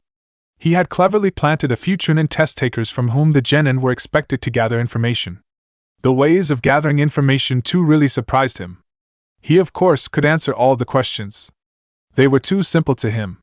Sasuke had predictably used Sharingan, the Hyuga their Byakugan, and Sakura of course actually knew the answers to the questions. Gaara though had used an innovative trick. He made an eye out of sand to spy on the others. That left him impressed. The Jinchuriki was good. Ibiki had ended their party though, asking if they were confident enough to take the 10th question. Those who answered the question wrong would never be chunin, he said. Those who left right then would have a shot next year. To Naruto it was obvious that it was a test of confidence, so he stayed right where he was. Most of the competitors had stayed too. Ibiki then ended the test abruptly, saying they had all passed. Apparently, the question he had asked just then was the mysterious 10th question, and the remaining had all proved that they were worthy of continuing with their conviction in remaining. Putting off thoughts of the first exam, he glanced at Mitarashi Anko. This kunoichi's chakra felt essentially the same as Kabuto's. That was intriguing. What was the connection between those two? His attention was occupied suddenly by Akusa Kunoichi, who handed Anko back her dagger. Her chakra felt full of malice. What was more, her chakra felt a bit like his own. Just what was such a shinobi doing in the chunin exams? She easily had Kage-level chakra. No, that was no normal genin, and she seemed to be shooting unhealthy glances at Sasuke. They would need to be careful with that kunoichi. She was a real danger, unlike these other children. Be careful of that Kusa Kunoichi, Sasuke. She seems really strong. Sasuke turned to him and nodded discreetly. Sakura just looked intimidated. All right, brats. It is time for you to begin. Enter the forest through your designated gates. Now! Anko yelled. They shot through their designated gates, entering the forest in rapid blurs. Naruto signaled them to stop after about half an hour of traveling. We are deep enough into the forest, and we really need a plan. What do you say we do? Sakura spoke. I say we follow the river. We have a heaven scroll, and we may encounter some team eventually as they too would naturally gravitate towards the river. We can take the scroll from them easily by ambush as we have a sensor on our team. An excellent plan, Sasuke said, nodding to Sakura, causing her to blush. Thus they had moved steadily, finding and following the river on its course. Naruto was impressed. His forest had grown quite a bit, the trees seemed to recognize him, and a warm, comforting feeling filled the air as he walked by them. It had been a day since the beginning of the second exam and Naruto was getting alarmed. He could sense not even a single team on their path, and that was fishy. Naruto turned to his teammates. I find it odd that we have not been attacked at all, and I can sense no one in our vicinity. I don't like this. Sasuke nodded. I too can feel it. Something feels wrong about how easy all this is becoming. Sakura looked worried. Naruto decided to just pause and consider their next move. They were just about out of rations, but still had plenty of water. He decided. We need more rations. You know I can get fruits enough for the journey. Sasuke nodded. But we need to agree on something only the three of us know, in case we are impersonated by someone. Naruto just had the perfect thing. We say the name of my most secret technique, what do you say? Sakura agreed. That should work. Alright then, time for me to go, said Naruto and vanished. Naruto reached a clearing not that far away from his teammates, and threw around his senses for any eavesdroppers or spies. Nothing. Mokuton, Ringo no Ki no Taido. A good-sized apple tree with luscious apples rose up from the earth, causing Naruto to grin. A well-placed punch later, Naruto was happily collecting dozens of apples that fell on the ground. This would do for the remaining duration of their stay. His mokuton was truly powerful, be it to heal or to destroy. His senses suddenly perked up. Heading towards him was a good-sized chakra that felt distinctly slimy. It did not feel even remotely human. So it had to be a summons. Naruto put aside his sack and awaited the hostile summons that was about to attack him. Sure enough, he heard something crashing through the trees in front of him. He waited patiently. With a thunderous crash, the summons broke through the trees in front of him and lunged. Naruto avoided easily enough with a well-timed Shunshin no Jutsu. He examined the huge snake in front of him. There were only 2 recorded snake summoners. One was Mitarashi Enko, the crazy proctor, and the second. Oh no. The snake Sannin Orochimaru was here. The only reason he would bother to send a snake against him was to separate him from Sasuke and Sakura. Damn, he knew there was something about that Kusa ninja. Sure enough, he felt Sasuke's absolute fear and Sakura's numbness. He must be attacking them even now. He had to get there and stop the Sannin as soon as possible, but first. Doton, Yomi Numa! A deep swamp formed beneath the snake and swallowed it up easily. He dimly heard Sasuke scream.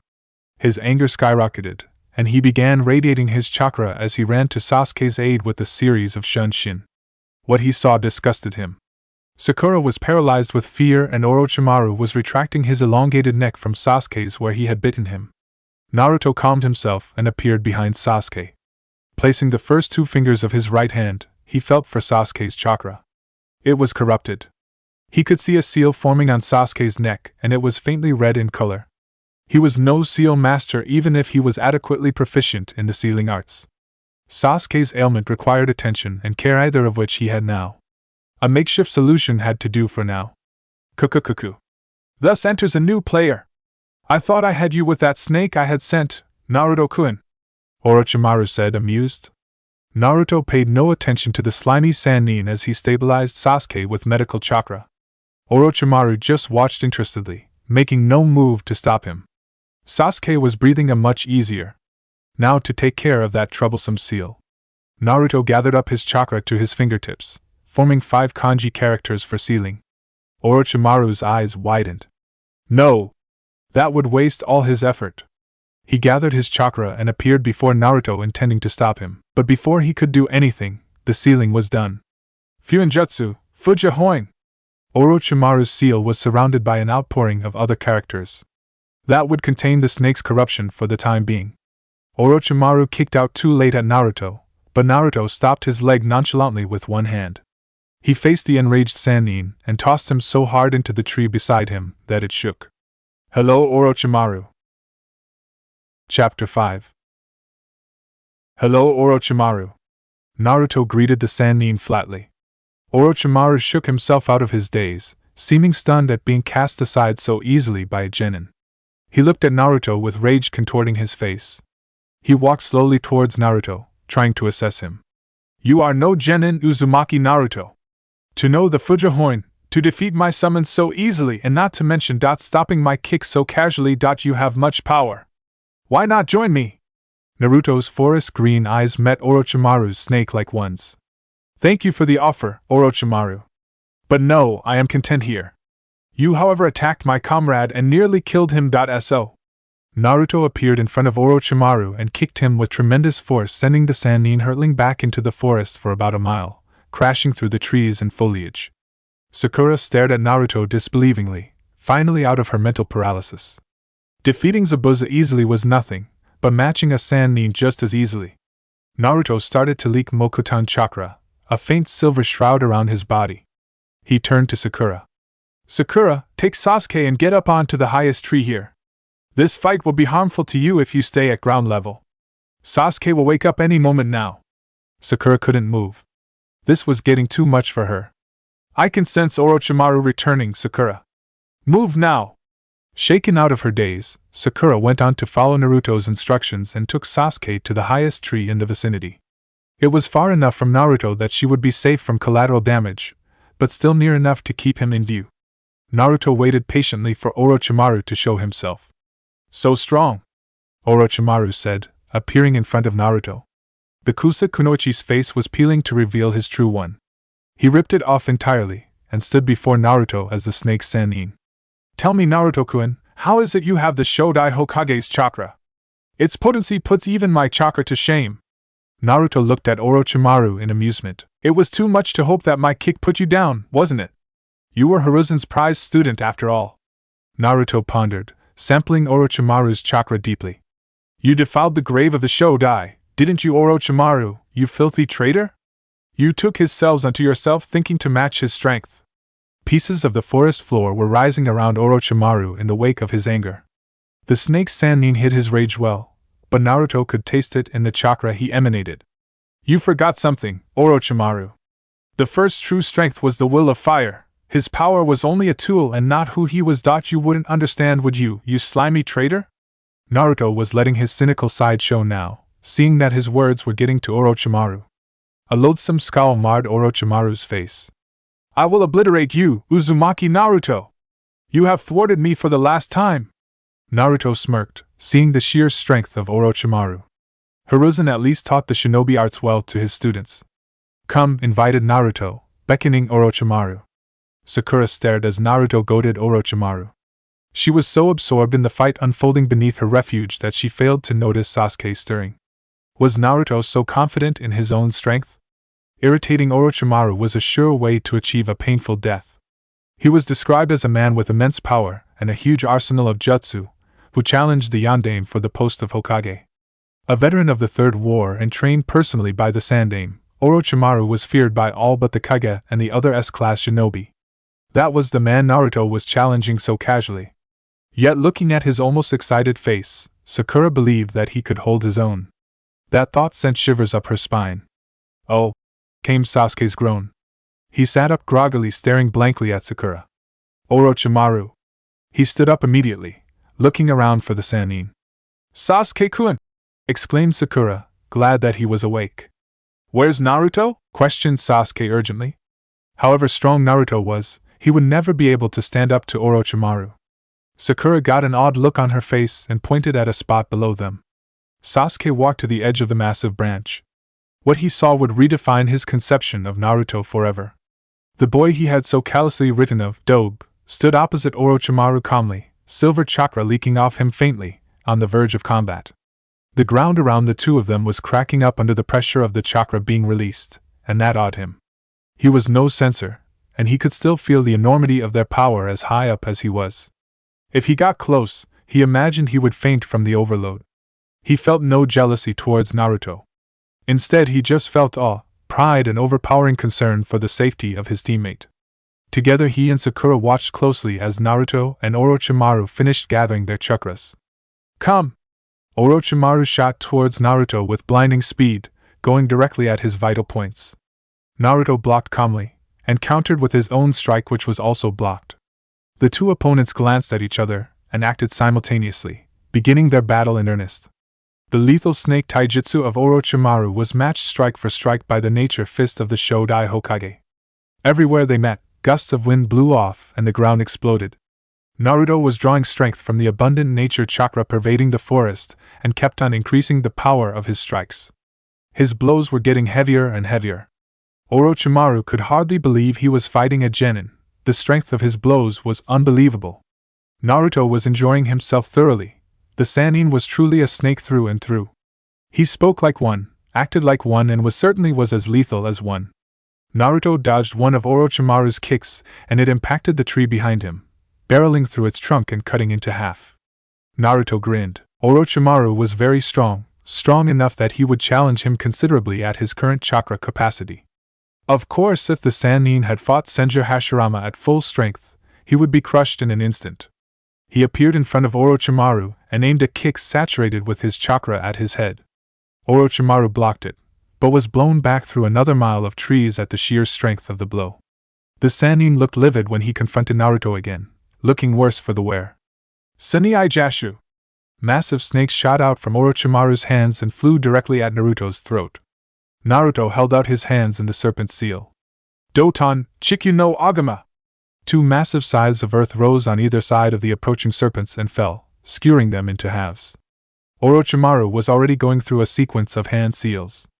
Naruto could feel a massive amount of Futon chakra gathering. Futon de Tapa! A massive blast of air ripped towards Naruto, destroying trees and ground alike.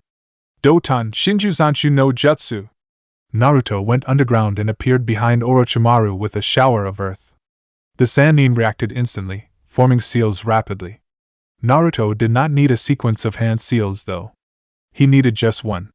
Doton, Haratsuk no Seppuku! An extremely sharp spike of earth blasted from the earth near Naruto's feet and sunk into Orochimaru's chest. Its impact was so great that Orochimaru was sent flying back and the sharp end of the spike sticking out of his back crashed into a tree, effectively nailing the Sannin. Orochimaru opened his mouth, spitting himself out, shedding his skin like the snake he was. He looked at Naruto with a lopsided grin. It's been fun, Naruto-kun, but I cannot play any longer. You are too strong to be left alive. Naruto faced Orochimaru impassively, feeling the massive spike in the Sannin's chakra. It was of no element, but it felt somewhat ethereal. Yes, that was the best word. Mandara no Jin! Orochimaru's mouth opened disgustingly wide and out came a multitude of snakes. Thousands upon thousands of the white reptiles rushed rapidly towards Naruto, piling up to 30 feet and spanning a great width. Naruto was staring, amazed at the magnificence of the jutsu. He had never seen its like, even as Hashirama. Out of the mouth of every one of the tens of thousands of snakes rushing towards him came out a sword he recognized well. The sword of Kusanagi, dripping with poison. This was a very powerful technique, and he could not counter it with Doton or Suiton. The thousands of Kusanagi would just rip through. He could not reveal mokuton yet, though he could easily stop the snakes with that, Kusanagi or not. Which left. The air around Naruto turned blinding silver for half a mile in all directions, chakra pouring out of every one of his tenketsu in a torrent. He raised his palms, routing all his chakra into them. Orochimaru looked stunned by the magnitude of the chakra Naruto was releasing. The multitude of snakes was almost upon him, the heap growing all the time. Naruto breathed deeply and slammed his glowing palms into the ground. A massive semicircular shockwave erupted from Naruto's position, blowing each and every one of the snakes to pieces. The forest was destroyed as utterly as Orochimaru's 10,000 shockwave reached the Sannin and hurled him far away for the third time. Naruto looked around at the devastation he had caused sadly, never liking to see the destruction of trees, let alone those created by himself. He immersed himself in his senses and sighed in relief as he felt Orochimaru fleeing rapidly towards the east boundary of the forest. That battle had pushed him a little. He sensed Sasuke and Sakura tremulously approaching him from behind. You can come out now, Sakura and Sasuke. The duo slowly walked towards him, not believing the sheer destruction unleashed during the battle. They had never seen a fight like that before and never understood the meaning of a Kage-level fight as they did now. You are so powerful, Naruto. You actually drove Orochimaru back. Sakura said in absolute wonderment. Good fight, Dobe, Sasuke said, unable to think up any more praise for his rival. How stupid, he thought to himself. Naruto was too far ahead of him to be considered his rival. Gahaha! Naruto laughed happily. Thanks, team. Did you actually compliment me? I think I did. Don't get too used to it, though, Sasuke said, smirking. Naruto was his rival, all right. No matter how powerful he got. Sakura just smiled at her teammates. I have one last thing to do, Naruto said, sensing all around them for around 5 miles. No one. He assumed all teams were driven away by the scale of his and Orochimaru's fight. All teams had something resembling a sensor on their team, after all. They would have certainly given wide berth to a Kage-level fight. That suited him just fine. He looked at the devastation caused by his final attack in the absence of trees, and gathered his chakra. Mokuton Haijutsu, Mori no Taido! The massive semicircular area of the forest that was divested of trees for at least a mile rumbled. Small saplings rose up everywhere in the huge barren area slowly, and with a great rush shot up to become massive trees that repopulate the empty area. Sasuke and Sakura looked open-mouthed at their teammate who had just created about a square mile of forest. Naruto just kept stunning them regularly. Naruto looked at them amusedly. We need to leave the area now. I can sense multiple chakras approaching us and Sasuke still needs my healing. They nodded and shot off as one. Yujuto, Samui and Omoe had just finished off a team of Kiri, and were collecting their earth scroll. The nearby Jinchuriki felt an explosion of extremely dense chakra a good distance to their west. It felt familiar. There was also another very strong chakra that felt just evil. Naruto and someone who was no genin were engaged in combat. The ground shook violently for a few moments, and then stopped. What was her fellow Jinchuriki doing? To feel the tremors of his jutsu this far, that should be a very powerful technique. Omoe and Samui were prodding her quizzically. Yujuto, could you sense whoever caused that tremor? Yes. That was the Kyuubi Jinchuriki, Naruto. The chakra did not feel like any element though. So he used the Kyuubi's chakra? No. It was his own. Not cool. Not many people have the capacity or control to do such a thing with just pure chakra. Omoe in the meantime was into his own apocalyptic thoughts, and was being ignored by the blondes. Kitten, that boy is no genin. Be wary of him. Very wary. He seems to exude a chakra that can calm, or even suppress me if need be. Yujuto gave a mental nod to her Bija. Suddenly she felt a release of unfamiliar chakra from Naruto. It felt like life? What chakra could actually create life? She was suddenly pulled into her mindscape by the nearby. She stood in a lush grass plain, confronting the Hellcat. What? Yujuto, Naruto either has the mokuton or the Rinnegan. What? There is no other explanation. That is how he suppressed Kurama so well, and seems to have the power to suppress me. Only 2 known techniques can create life. One is the mokuton and the other is a Rinnegan technique called Banbutsu Sozo, the creation of all things. Both possibilities are extremely disturbing. Yujuto was extremely stunned. Naruto most probably had one of 2 mythical bloodlines. The Rinnegan was the Rikuta Senin's Jujutsu. The power he wielded with those eyes was said to be unfathomable. Beyond human comprehension. The mokuton was documented a little more. Senju Hashirama's strength with that bloodline was so great that he was compared to the Rikuta Senin sometimes. Taming 9 Bija like it was nothing. Both possibilities were extremely frightening for the elemental countries. A second coming of either of the 2 legendary figures would tip the scales. No, completely destroy the scales. Asama had to be informed immediately. She turned to Omoe and Samui. We need to get to the tower at the earliest. No wasting time. I have something extremely important to convey to Reikage-sama. Her teammates seemed to recognize her seriousness and nodded. Gathering their chakra, they shot off rapidly towards the tower. Naruto had just finished patching up Sasuke. The trio had taken shelter in a clearing some distance from the previous fight. Sasuke could not believe that Naruto was so skilled a medic. How many talents did the blonde have? He felt so much better now. Naruto sighed in satisfaction as he sensed Sasuke's chakra flowing calmly with no fluctuation. His teammate was as good as new. What is that seal you used on Sasuke-kun, Naruto?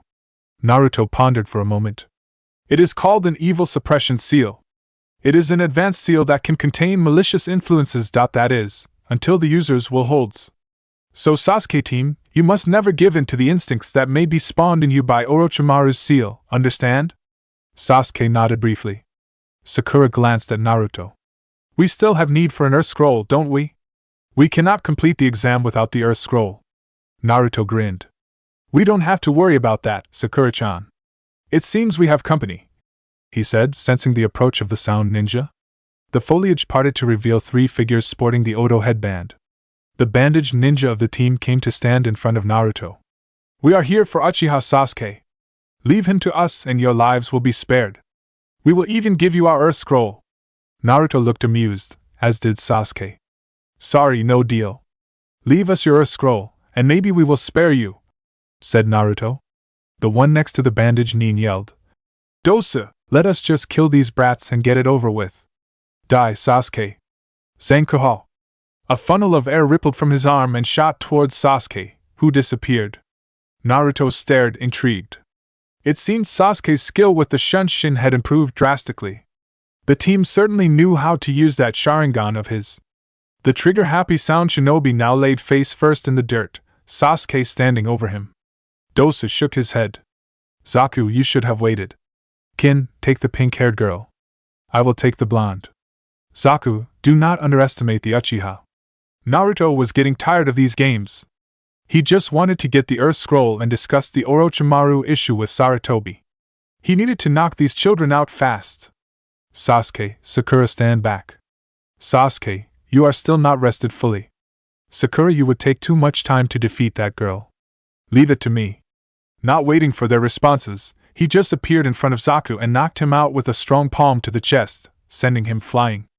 Before the girl could react, she was incapacitated by a chop to her neck's vital point. Dosa pointed his arm towards Naruto for some kind of technique but was just too slow. Naruto buried Dosa to his neck with a simple headhunter technique and rendered him unconscious with a simple finger strike. Sasuke and Sakura no longer looked stunned, having expected something like this from the blonde. No need for powerful jutsu when simple techniques can do the job easily. Naruto went to the one called Dosu and searched him for an Earth Scroll. They were in luck. Grabbing the Scroll of Earth, Team 7 headed straight towards the tower. The tower in the forest of the dead. Naruto knocked on the Hokage's room absently. They had reached the tower with no problems, unless one took into account the genjutsu used to misdirect the participants. Sasuke had seen through that one easily with his Sharingan. They had then opened both their scrolls, causing Iruka to appear and congratulate them on their victory. Naruto had then sent through Iruka a missive to Hiruzen regarding his fight with Orochimaru. He was asked to attend a meeting of the Jounin immediately. Sasuke and Sakura went to rest before the next round occurred. Thus he entered the Hokage's office, noting the multiple Jounin present. Come in, Naruto. And stop trying to peep at Kurenai's posterior, Jiraiya. Naruto turned to see a tall and well-built white-haired man straighten quickly from his stealthy position behind the beautiful Kurenai. Sorry. He giggled perversely, his eyes round from what had obviously been an excellent peek. Naruto stared at the man with interest. His godfather by all accounts. He had no idea that the Gama-Sennin was a pervert on this scale. The Toad Sage had taught Minato, his father. That practically made him family. We have gathered to listen to Naruto's disturbing account of his encounter in the Chunin exam's second round. Tell us, Naruto. Naruto nodded, surveying all the Jounin present. Anko, Asuma, Kurenai, his sensei Kakashi, Genma, Aoba, Hate, and some others he did not know. They were all either elite Jounin or undercover ANBU. All of them with strong chakra and exceptional records. He could proceed with his briefing without fear of a leak, as he felt no questionable emotions from the powerful ninja in the room. We were following the river in the forest so we could encounter some team and grab their scroll. We encountered no one and I got suspicious. Anyway, I went to gather food when I sensed that Sasuke and Sakura were in distress. I rushed back and saw a snake-like man finish biting Sasuke. Jiraiya scowled. It was Orochimaru, wasn't it? Yes. The room erupted. The Jounin were all clamoring at the fact that mere genin had to face an S-class criminal. Only Kakashi and the third looked cool. Naruto would never lose to somebody like Orochimaru. Jiraiya looked at all their reactions interestedly, noting the calm of Kakashi and the third. Those two knew something. Quiet! The Sandaime roared, causing the Jounin to calm down, though they all looked agitated still. Thank you? Now Naruto, proceed with your story. Naruto nodded. I healed Sasuke, and saw the seal on his neck. What is it with that seal, by the way? Anko stepped forward. Is Uchiha Sasuke dead? It is very rare that someone who receives that seal survives. Naruto looked amused. No, he isn't, crazy snake lady. I was getting to that. You have that seal as well, don't you? I can feel its evil in your neck. Anko nodded in a subdued manner. The third cleared his throat, causing attention to center on Naruto again. As I was saying, I saw Sasuke writhing in pain from that seal and I suppressed it with my own seal. The third hardly looked surprised. The Jounin were still whispering at the revelation of Naruto's prowess, while Jiraiya looked interested. Which seal did you use, Gaki? He asked. Figures. It made sense that the son of the Red Death and his beloved pupil, Minato, would be this strong. He already felt proud of the young boy he thought of as a grandson, even though he did not let it show. The evil suppression seal. It is only a makeshift solution, though, and will only last as long as Sasuke's will to fight does. Anyway, Orochimaru was incensed by my actions and we fought. After a good taijutsu battle, we fought with ninjutsu. I literally nailed him with an earth spike, after which he got angry. Everyone wore disbelieving faces. A genin keeping up with Orochimaru. He spat out about 10,000 of white snakes at me. Oh, and he had the Kusanagi no Tsurugi. Each and every snake had Kusanagi jutting out of its mouth, aimed at me. Jiraiya interrupted. That was Orochimaru's Mandara no Jin. When he used it on me there were about 1,000,000 of those things. What did you do? Naruto looked annoyed by all these interruptions. I was getting to that, Ero Sennin. Jiraiya looked indignant. Do not bastardize my sacred name, Gaki. Asuma looked a little irritated. If you don't mind, Jiraiya-sama. Jiraiya looked sheepish. Right. Thank you. Now, with those snakes piling up on me I had no choice but to blow them to pieces. I assume you all felt the tremor. The Jounin all nodded, wide-eyed. How? Asked Jiraiya, intrigued and hiding his amazement well. His former teammate must be losing his touch. I have enormous chakra, and my control is good. I can release a concentrated explosion of my chakra if necessary, causing great damage. Just like Tsunade, muttered an amazed Jiraiya. Naruto himself was proud of his granddaughter. Apparently, the mischievous little girl had taken after him at least a bit. Then Orochimaru left. I think he was surprised, more than anything. He came to test us more than anything, I think, and did not expect me to be so strong that we need to be cautious. Why was Orochimaru here, of all places? He directed the question to Jiraiya. Jiraiya looked at Hiruzen, who nodded. He faced the Jounin and said in his resonant voice. He is after Uchiha Sasuke's Sharingan. He had this mad delusion of learning all of the jutsu in the world, and thinks Sharingan will accelerate his plans. The third sighed. He never understood Orochimaru, even as a little boy. He was too alien. The Sandaime cleared his throat again. Orochimaru has something bigger going on. Jiraiya has brought me word of my errant former students' frequent visits to Suna. That and the fact that Suna has sent their clearly unstable Jinchuriki to Konoha lead me to believe that Konoha might not be safe in the next few months. The Sandaime looked at Naruto.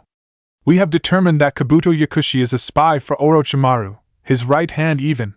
He is quite strong. To keep track of him, we will need you to track and spy on him, Naruto. But the exams, your actions in the Forest of Death lead me to believe that you are already chunin material. I hope all of you agree? Hiruzen asked, looking around at the Jounin. They nodded as one. Any genin who stopped Orochimaru and brought his teammates back alive was a worthy chunin, no doubt about that. Then it is decided. Naruto, henceforth you are a chunin and will undertake your mission immediately. The rest of you, watch out for your genin. And Naruto, you will have to forfeit in the coming round as you are already a chunin. They all nodded. Naruto and Jiraiya, please stay. The rest of you can continue. Naruto looked at Hiruzen. That was a good thing you did, Hiruzen. I would hate to be matched up against the children. It would be fairer to put them against Ero Sennin here. Jiraiya looked intrigued and irritated. Are you saying you are stronger than me? You may have fought the Hibi team to a stalemate, Gaki, but I am not called the strongest Sannin for nothing. The third looked at Jiraiya. Naruto here is extremely strong for a reason, Jiraiya. He will not tell you without the proper precaution.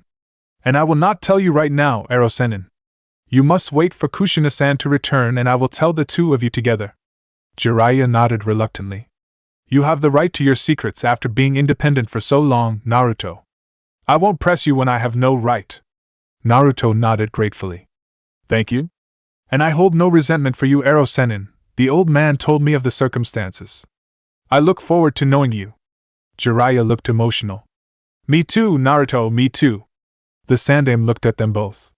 Let us discuss the espionage of Kabuto, you two. They nodded and began. The preliminaries. Are there any who wish to forfeit the exams by leaving at this stage? Kabuto came forward. I, Yakushi Kabuto, wish to quit these exams, as I have little chakra at the moment, and am liable to make a mistake. Granted. You may leave, Kabuto. Kabuto nodded, and walked out of the arena leisurely. Is there anyone else? I. Uzumaki Naruto, wish to quit. Personal reasons. The Sandaime nodded with a hint of a grin. You may leave, Naruto. Sasuke looked pissed, as did Sakura. They still did not like Naruto quitting. He had not told them why, except that the Hokage had requested it. Waving to his outraged teammates and stunned fellow rookies, Naruto began his mission of investigating Kabuto.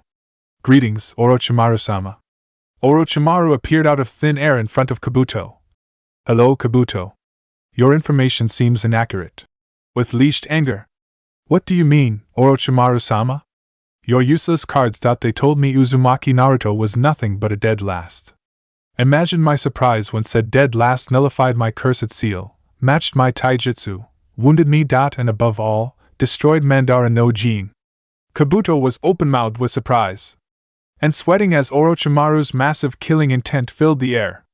I had no idea, Orochimaru-sama. You can't have been serious while fighting a genin. Orochimaru's killing intent receded, the snake Sannin calming down considerably. True indeed. But I could tell that he was holding back too, and I don't know by how much. I don't like the direction the invasion is going. We may need more reinforcements, and I will change our plans. Kabuto nodded. How is the Edo Tensei coming along, Orochimaru-sama? Orochimaru looked slightly frustrated. The same. Hashirama cannot be resurrected. I have no idea why. But I have a backup, Kabuto. Sensei won't know what hit him. Don't fail me again, Kabuto. I don't like unknowns. Kabuto nodded. Go now. I have a grave to rob. Naruto opened his eyes, having heard everything through his concealed wood clone. So, Orochimaru was indeed planning an invasion of Konoha and planned to assassinate Hiruzen. What really surprised him was the Sannin's audacity. Orochimaru actually used Tobirama's jutsu to resurrect Hashirama, in other words, himself? The idiot. He had no idea of the ramifications of that technique. Of course, Edo Tensei would not work, the aspect of his soul as Hashirama had left the pure world. He could resurrect Tobirama, though. This could not be allowed, the dead were meant to be left in peace. He would hate to see Tobirama as a puppet of some upstart. This needed further consideration. Anyway, he had to go see what had happened in the preliminaries and then report to Hiruzen. It was Jiraiya's turn to watch Kabuto anyway. 10 days later, Naruto watched as Sasuke was being trained by Kakashi to up his speed. The young Uchiha had certainly taken well to the art of using Shunshin and had gained the second tomo of his Sharingan during the fight with Orochimaru. Sasuke's proficiency with Shunshin was growing at unprecedented levels, and he was using it quite creatively. He had apparently made quite the impression back at the preliminaries, moving so fast that his opponent could hardly see him, let alone touch him. Sasuke had apparently defeated him with speed and genjutsu alone, not laying a single hand on his opponent. Sasuke was being called the second coming of the other great prodigy of the Uchiha, Shunshin no Shursui. The disadvantage with Shunshin was that one could not unleash ninjutsu instantaneously after using it, as the regathering of chakra took time.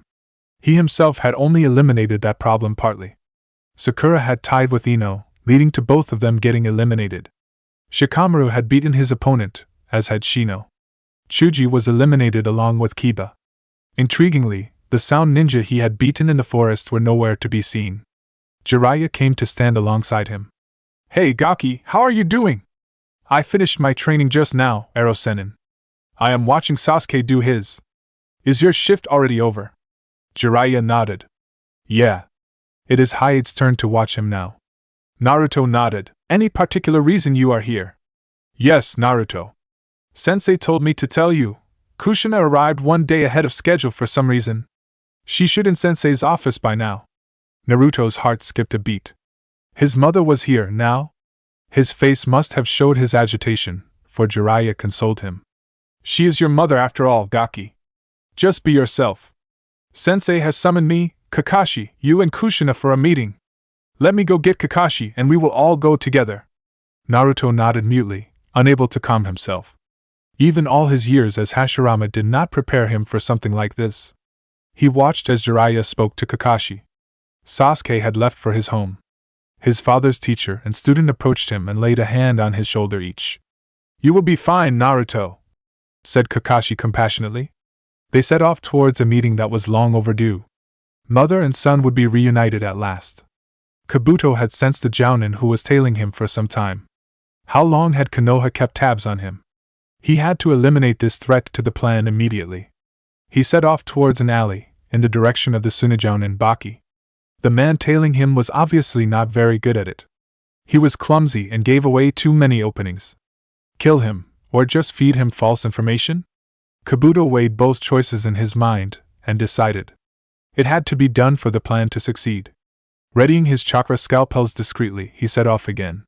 Konoha would be ashes come the finals. The Hokage's office. Naruto stood in front of the Hokage's office, Jiraiya and Kakashi standing tall beside him. He knocked with trepidation. The door opened slowly, and Naruto entered. Standing next to Hiruzen was a fairly tall woman with long red hair that reached down to her waist. She wore the traditional ANBE uniform, with two katanas strapped to her back in an X. He drank in the sight of his mother, who had returned to him after all these years like a parched man drank water. A sensing of her chakra set off a feeling of pride in him. She was very strong, with a powerful fire affinity and a stunning affinity to water. The emotions he felt from her were strong, so strong that it amplified his own, bringing unbidden tears to his eyes. Regret deeper than the deepest ocean, guilt raging like fire, and above all pride in him. A lone tear rolled down his cheek. Dimly, he noticed Kakashi, Jiraiya and Hiruzen smile brightly at the sight before vanishing to presumably give them privacy. Kushina too seemed stunned with the Naruto she was now seeing.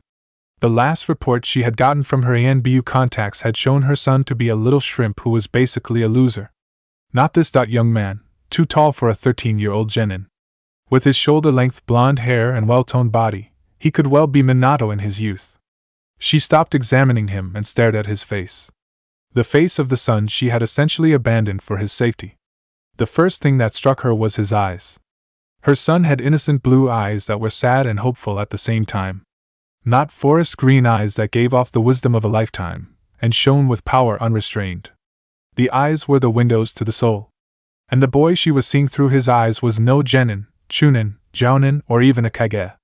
He seemed to be more. Much more. An incarnation of mercy and hope, forgiveness and compassion.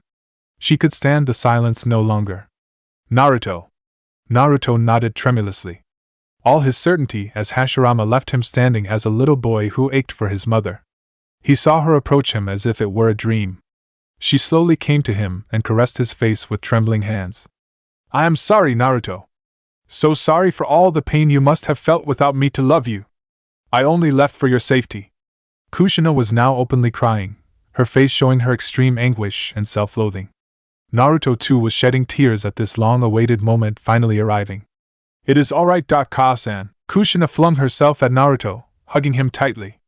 The two remaining Namikes were together again, the loss of their separation and love and hope at their reunion flowing through their veins like cleansing fire.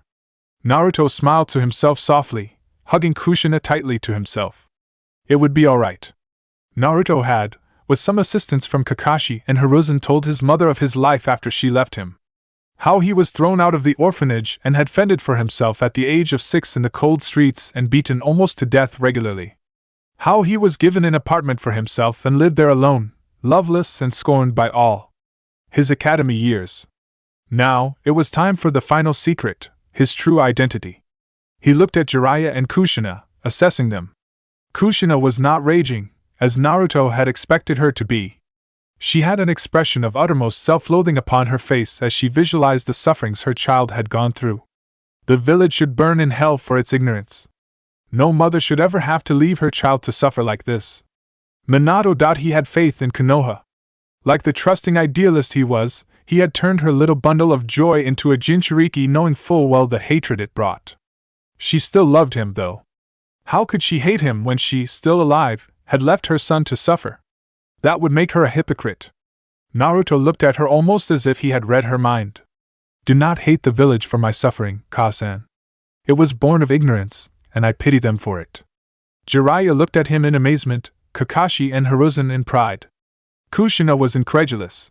How can you not hate them, Sochi? Naruto turned to Hiruzen. Hiruzen, it is time. Kushina looked quizzically at Kakashi. Naruto walked to Mito's seal again, and activated it again. Jiraiya and Kushina looked down stunned. What was that seal? Kushina asked her son, awed by the chakra he had emanated. Naruto explained the seal to her and Jiraiya, causing them to sit in wonder of Mito's prowess. Kakashi and Hiruzen just looked on in anticipation. Ka-san, Ero-senin, it is time for me to reveal my secret to you. You are both seal masters and can understand better than most. Kushina and Jiraiya listened attentively.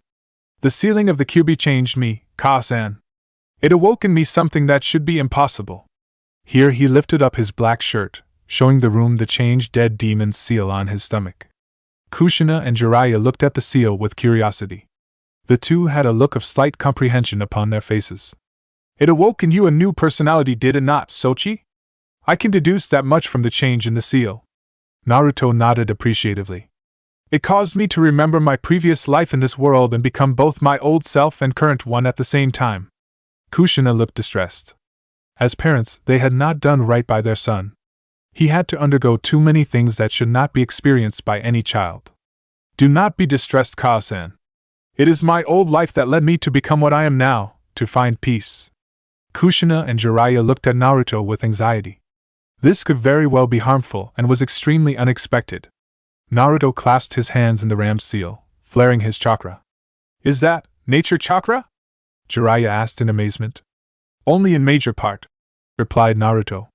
His chakra always had a high concentration of nature chakra mixed in it. They had called it mokuton chakra. Kushina was amazed and at her son's chakra. He was unleashing enormous amounts, and didn't even breathe hard. She watched as he molded chakra. Mokuton Budo no Haragiri! Impossibly, vines started spreading and flowers bloomed upon them, covering the space of the entire office. Hiruzen looked stunned at seeing his sensei use mokuton again. Kakashi looked awed. He would never get over Hashirama-sama using mokuton in front of him. Naruto looked at Kushina and Jiraiya, who looked at the spectacle in amazement. He felt a sense of déjà vu, having done this to Kakashi before. I was an Senju Hashirama, the Shodai Hokage of Konoha. Chapter 6. Jiraiya just stood there, frozen. Kushina was staring at her son, her mouth opening and closing with no words coming out. Jiraiya was the first to react. Of all the lives you had to live before this one, it had to be him. This is great, he said enthusiastically with a thumbs-up sign. Naruto grinned at the man's response. Jiraiya reminded him of how he used to be as Hashirama. How he still was, to a large extent. He and his godfather would reconcile just fine. Because of my study of seals, I know you are still my son, Naruto. The unexpected keeps happening to the Namikaze family. Having the reborn Hashirama as a son. Minato would be so proud. I am too. So proud. Kushina said wonderingly, still unable to believe. She shook her head, still trying to accept Naruto and Hashirama being one.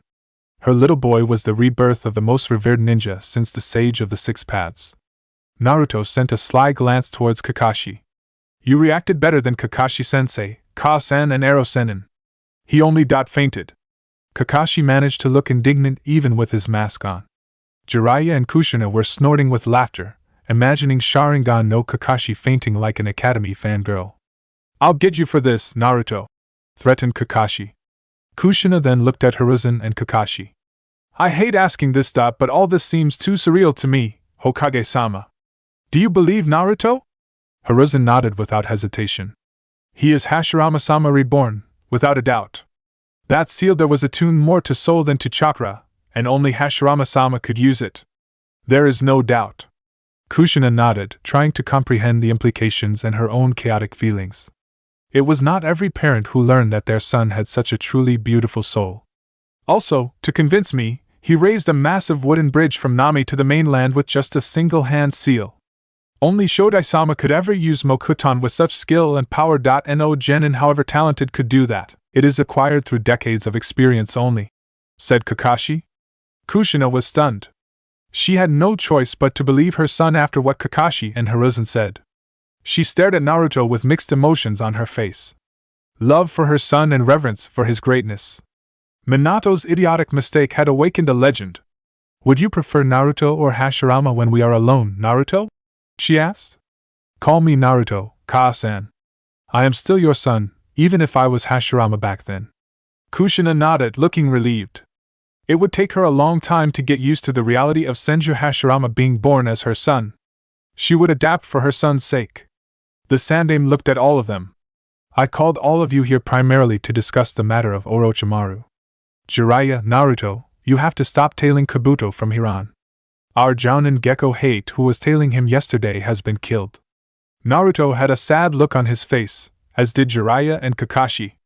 Hyde's death was a great loss to the Jounin, as he was very talented at Kenjutsu. Jiraiya looked at Hiruzen.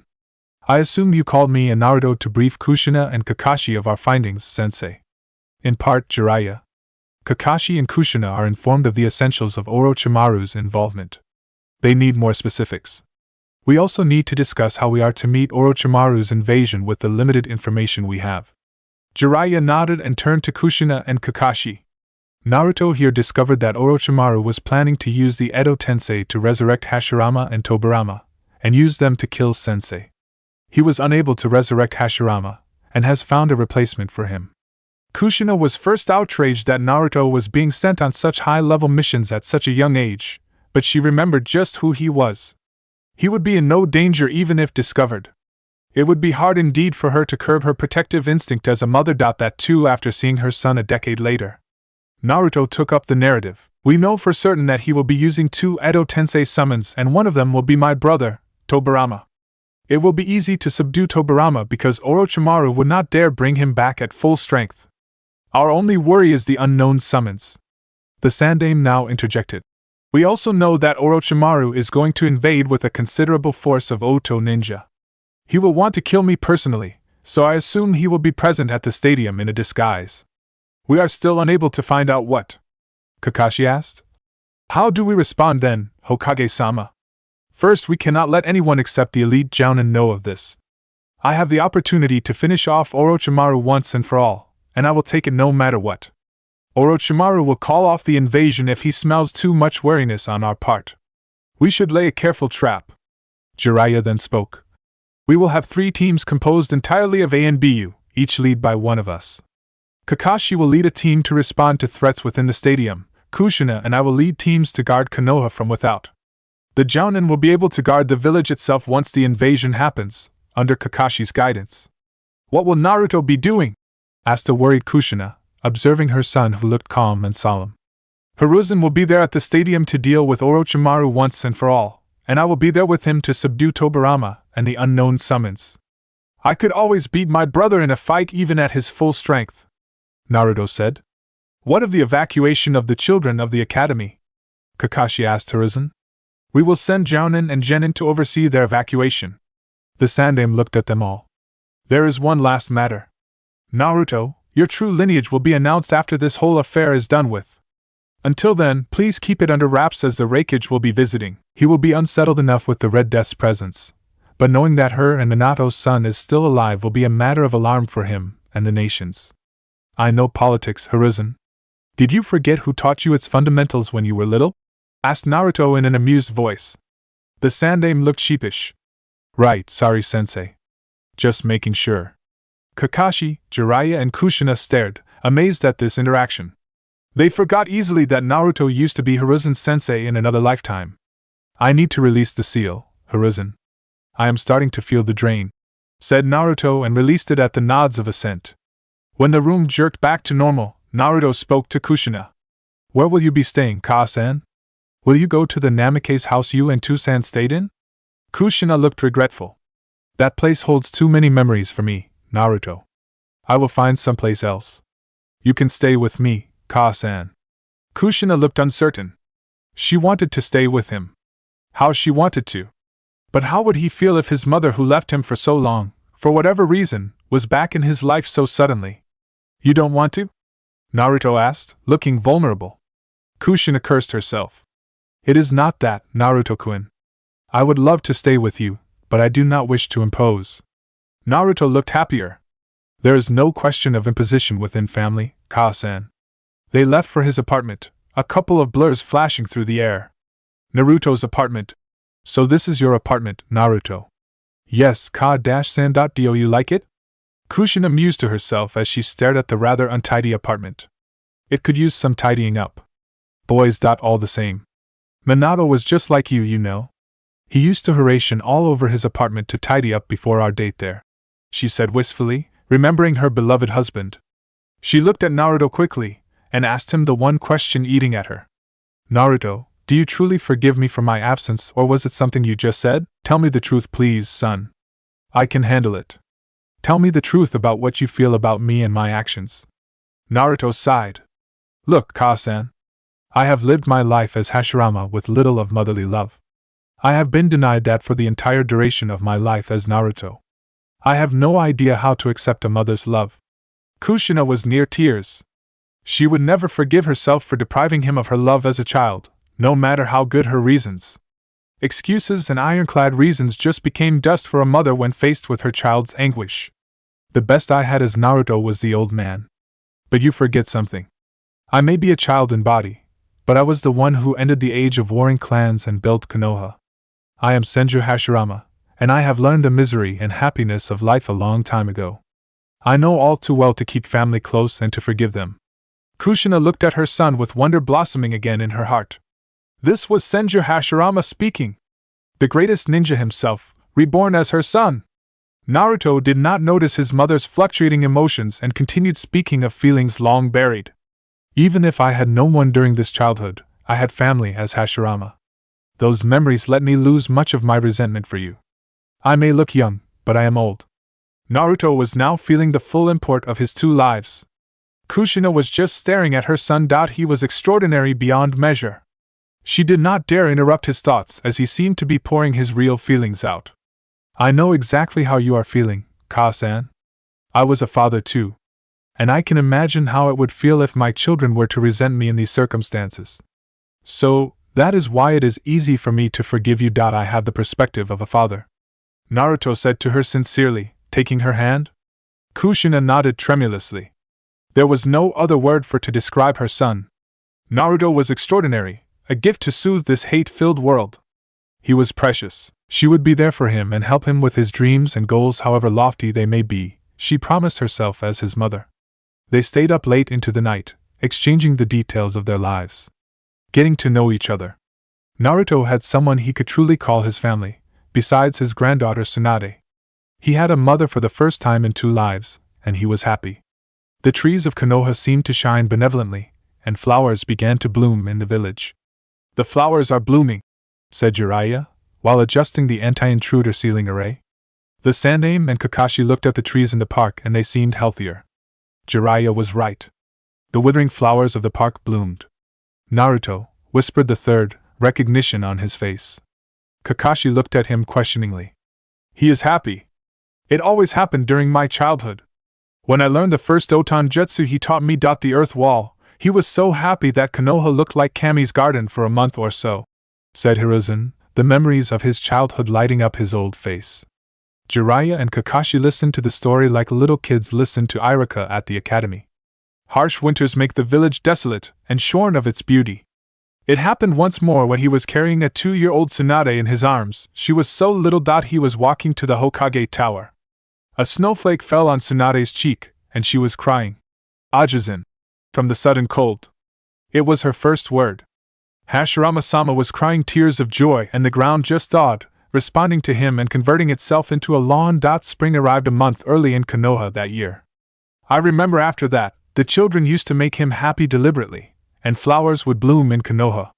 That Konoha was lost though, when he passed during the First War, finished Sarutobi. Jiraiya looked entranced by the story. Kakashi looked reverent. He has returned now, sensei. The flowers of Konoha are blooming again, said Jiraiya. Hiruzen looked around them, noting the returned beauty of the park. So they are, he said with a wide smile on his face.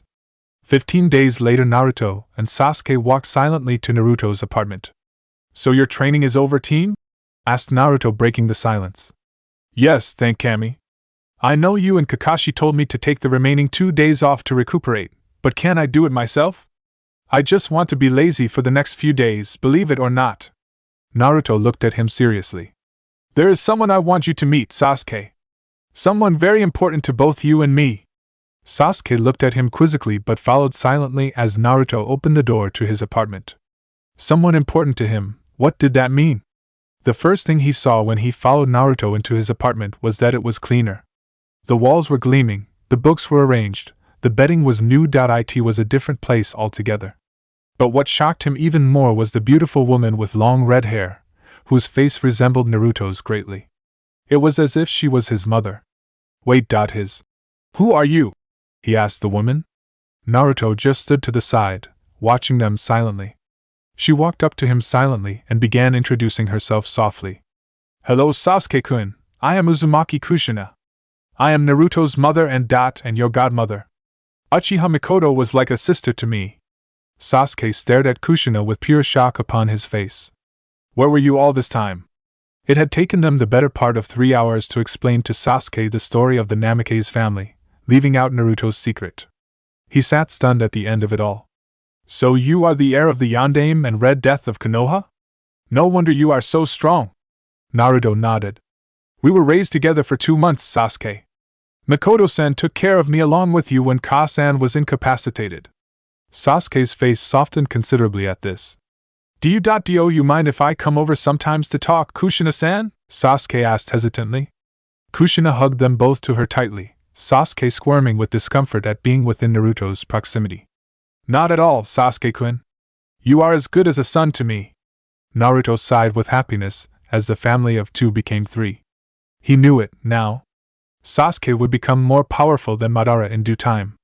Uchiha Sasuke and Uzumaki Naruto would bring the everlasting peace and understanding Uchiha Madara and Senju Hashirama could not. He knew it well. Council room, Konoha. Greetings, Eidano. Greeted the Hokage. The Reikage had arrived 2 days back and submitted a proposal on Kumo's behalf. Greetings, Hiruzen Dano. Let us get down to business. What is Konoha's response to Kumo's proposal? The council members looked at Hiruzen and nodded. Hiruzen responded. Konoha agrees to Kumo's proposal, Reikage Dano. The non-aggression pact is accepted by us in exchange for your aid, and will be valid for the next 3 years between our 2 nations. A nodded. The formalities will be complete by tonight. Will you not stay, Eidano? Asked Hiruzen, hoping he would not. The Reikage staying while they executed their trap was a complication they did not need. His hopes were answered. I would like to, but cannot, Hiruzen Dano. I have a scheduled conference with the Mizukage in 5 days, so I cannot pause. I have faith in Yujito, though, she is quite strong. As you say, Eidano. I hope our countries shall prosper with this newest treaty. Do not break the treaty, eh? I hope for that as well, Hiruzen Dano. The same to you, Hiruzen. Hiruzen watched as the muscular Kage collected his brother who was really annoying the A and B with his so-called rap. A and B, they were strange but true brothers. It was time to make the final preparations for tomorrow's plan to work. They had polished the rough edges to the plan. They were ready to take out one of the biggest threats to the village. Naruto and Kushina ate their food in silence. They had discovered that they both shared a maniacal worship for ramen. So, Ka-san, all these days it has been only about me. Tell me more about what you did when you left me. Kushina's face scrunched up in pain at being reminded of that. She looked down in shame. I have clearance from the old man, if that is what you are worried about. As long as you have a good security seal array protecting us, you can tell me which you do, he continued obliviously. Kushina looked at Naruto. No, Naruto. I will tell you, you deserve to know. Ever since I left you, I was Konoha's diplomatic envoy and of course non-official spy to Kiri. I headed our intelligence there, just as Jiraiya-sama does for the rest of the nations. We were getting disturbing reports from Kiri back then, and I was sent there to assess the situation. I managed Konoha's front there for the next 5 years, after which the Yondaime Mizukage Yugura spawned a civil war with his persecution of bloodlines. Naruto listened with rapt attention. I don't need to tell you of the horrors of a war, You are Hashirama after all. Anyway, I was instructed to lend aid to the rebel forces as Konoha is a great supporter of bloodlines and did not want any more of them lost. Then I rescued an extremely strong jounin, Mei Terumi, who is about 6 years younger than me. Her bloodlines, lava release and boil release, make her a feared opponent. She is part Uzumaki. Naruto felt happier. The Uzumaki clan still thrived. The most resilient and long-lived clan would take more than a single war to wipe out, he thought with pride. The two of us led the bloodline faction for 3 long and bloody years of internal war. We managed to kill Yagura in the end, though. In fact, by the time I got Hiruzen's call, Mei was already the new Mizukage. Naruto nodded. His mother was a very strong kunoichi indeed. I am impressed, Ka-san. Do you think I can meet this Terumi Mei of yours? Kushina looked elated. Of course, Naruto. She used to be raving about how she wanted to meet you. We became such close friends that I even told her the truth about you being alive. Just like me and Mikoto. At least I can do this for you. You need none of my training. What do you mean? Asked Naruto, tilting his head. What can I teach Senju Hashirama? I thought of training you in the Fuinjutsu of the Uzumaki, and the Kenjutsu developed by me exclusively. But I cannot have everything, I suppose, said Kushina tearfully. We can still spar together, Ka-san. I just did not bring it up because I have no wish for my first clear memories of my mother to be ones of conflict. We can spar after the finals, though. I can always learn from someone of your stature. Kushina looked happier. She suddenly brought up a topic that was very painful for Naruto. Do you like any girls, Naruto? Any academy chicks gotten into your sensory field? She asked mischievously. Naruto let his pain show, which made Kushina go silent very fast. This was something he had shoved in the deepest recesses of his mind, lest it overwhelm him. I'm so sorry, Masuko, did I say something, Dado? She got an understanding look on her face and felt like punching herself hard. She always ran her mouth too much sometimes. Naruto looked her in the eyes and Kushina gasped. Those forest green eyes showed so much anguish that it froze her. He was still grieving for her. Ka-san, please avoid that topic unless you wish to cause me pain. My heart shall forever belong to Mito and her alone. I can never even think about loving another woman as long as I am alive, said Naruto. Kushina nodded mutely. She should have never brought that up. Anyway, have you been given your team yet, Ka-san? Kushina allowed the change in subject, and they dwelled upon the specifics of their roles during the invasion. Arena, Chunin exam finals. Naruto stood alongside Hiruzen disguised as ANBU, watching Sasuke and Gaara face off against each other in the first match of the finals. He reached his hand to his back and caressed the beautiful black wakizashi blade gifted to him by his mother. It felt so light, strapped his back, so sharp. Sasuke had gotten one too, but he had gotten a katana. They were all ready. His mother and Jiraiya were patrolling outside Konoha with their teams. Kakashi and his team were on guard in the stadium, as were all the jounin. They had prepared as best as they could. The Kazekage came strolling towards his seat, his face covered by a veil. Naruto extended his senses to sample the Kazekage's chakra for the first time, and he was shocked. Beyond shocked. Clever, Orochimaru. Clever indeed. Orochimaru was masquerading as the Kazekage. The real Yondaime Kazekage was probably dead. He cursed. Orochimaru's plan fell into place in his head like pieces of a jigsaw. He plans to use Suna and Oto to attack us simultaneously. Suna from within and Oto from without. Good that we divided our forces evenly. Naruto watched as the Kazekage and Hiruzen greeted each other, and sat on their respective seats. He bent down and whispered the truth to Hiruzen. The Sandaime's eyes widened in alarm and he whispered back in Naruto's ear. Warn Kakashi to be ready for this. Ask him to send a message to Kushina. Naruto nodded, concealed by his cat mask, and disappeared and reappeared back again after a few moments. He had sent a wood clone with a message to Kakashi. A problem, Hokage? Inquired the Kazekage solicitously. Just a small adjustment to today's program, Kazekage, said Hiruzen lightly.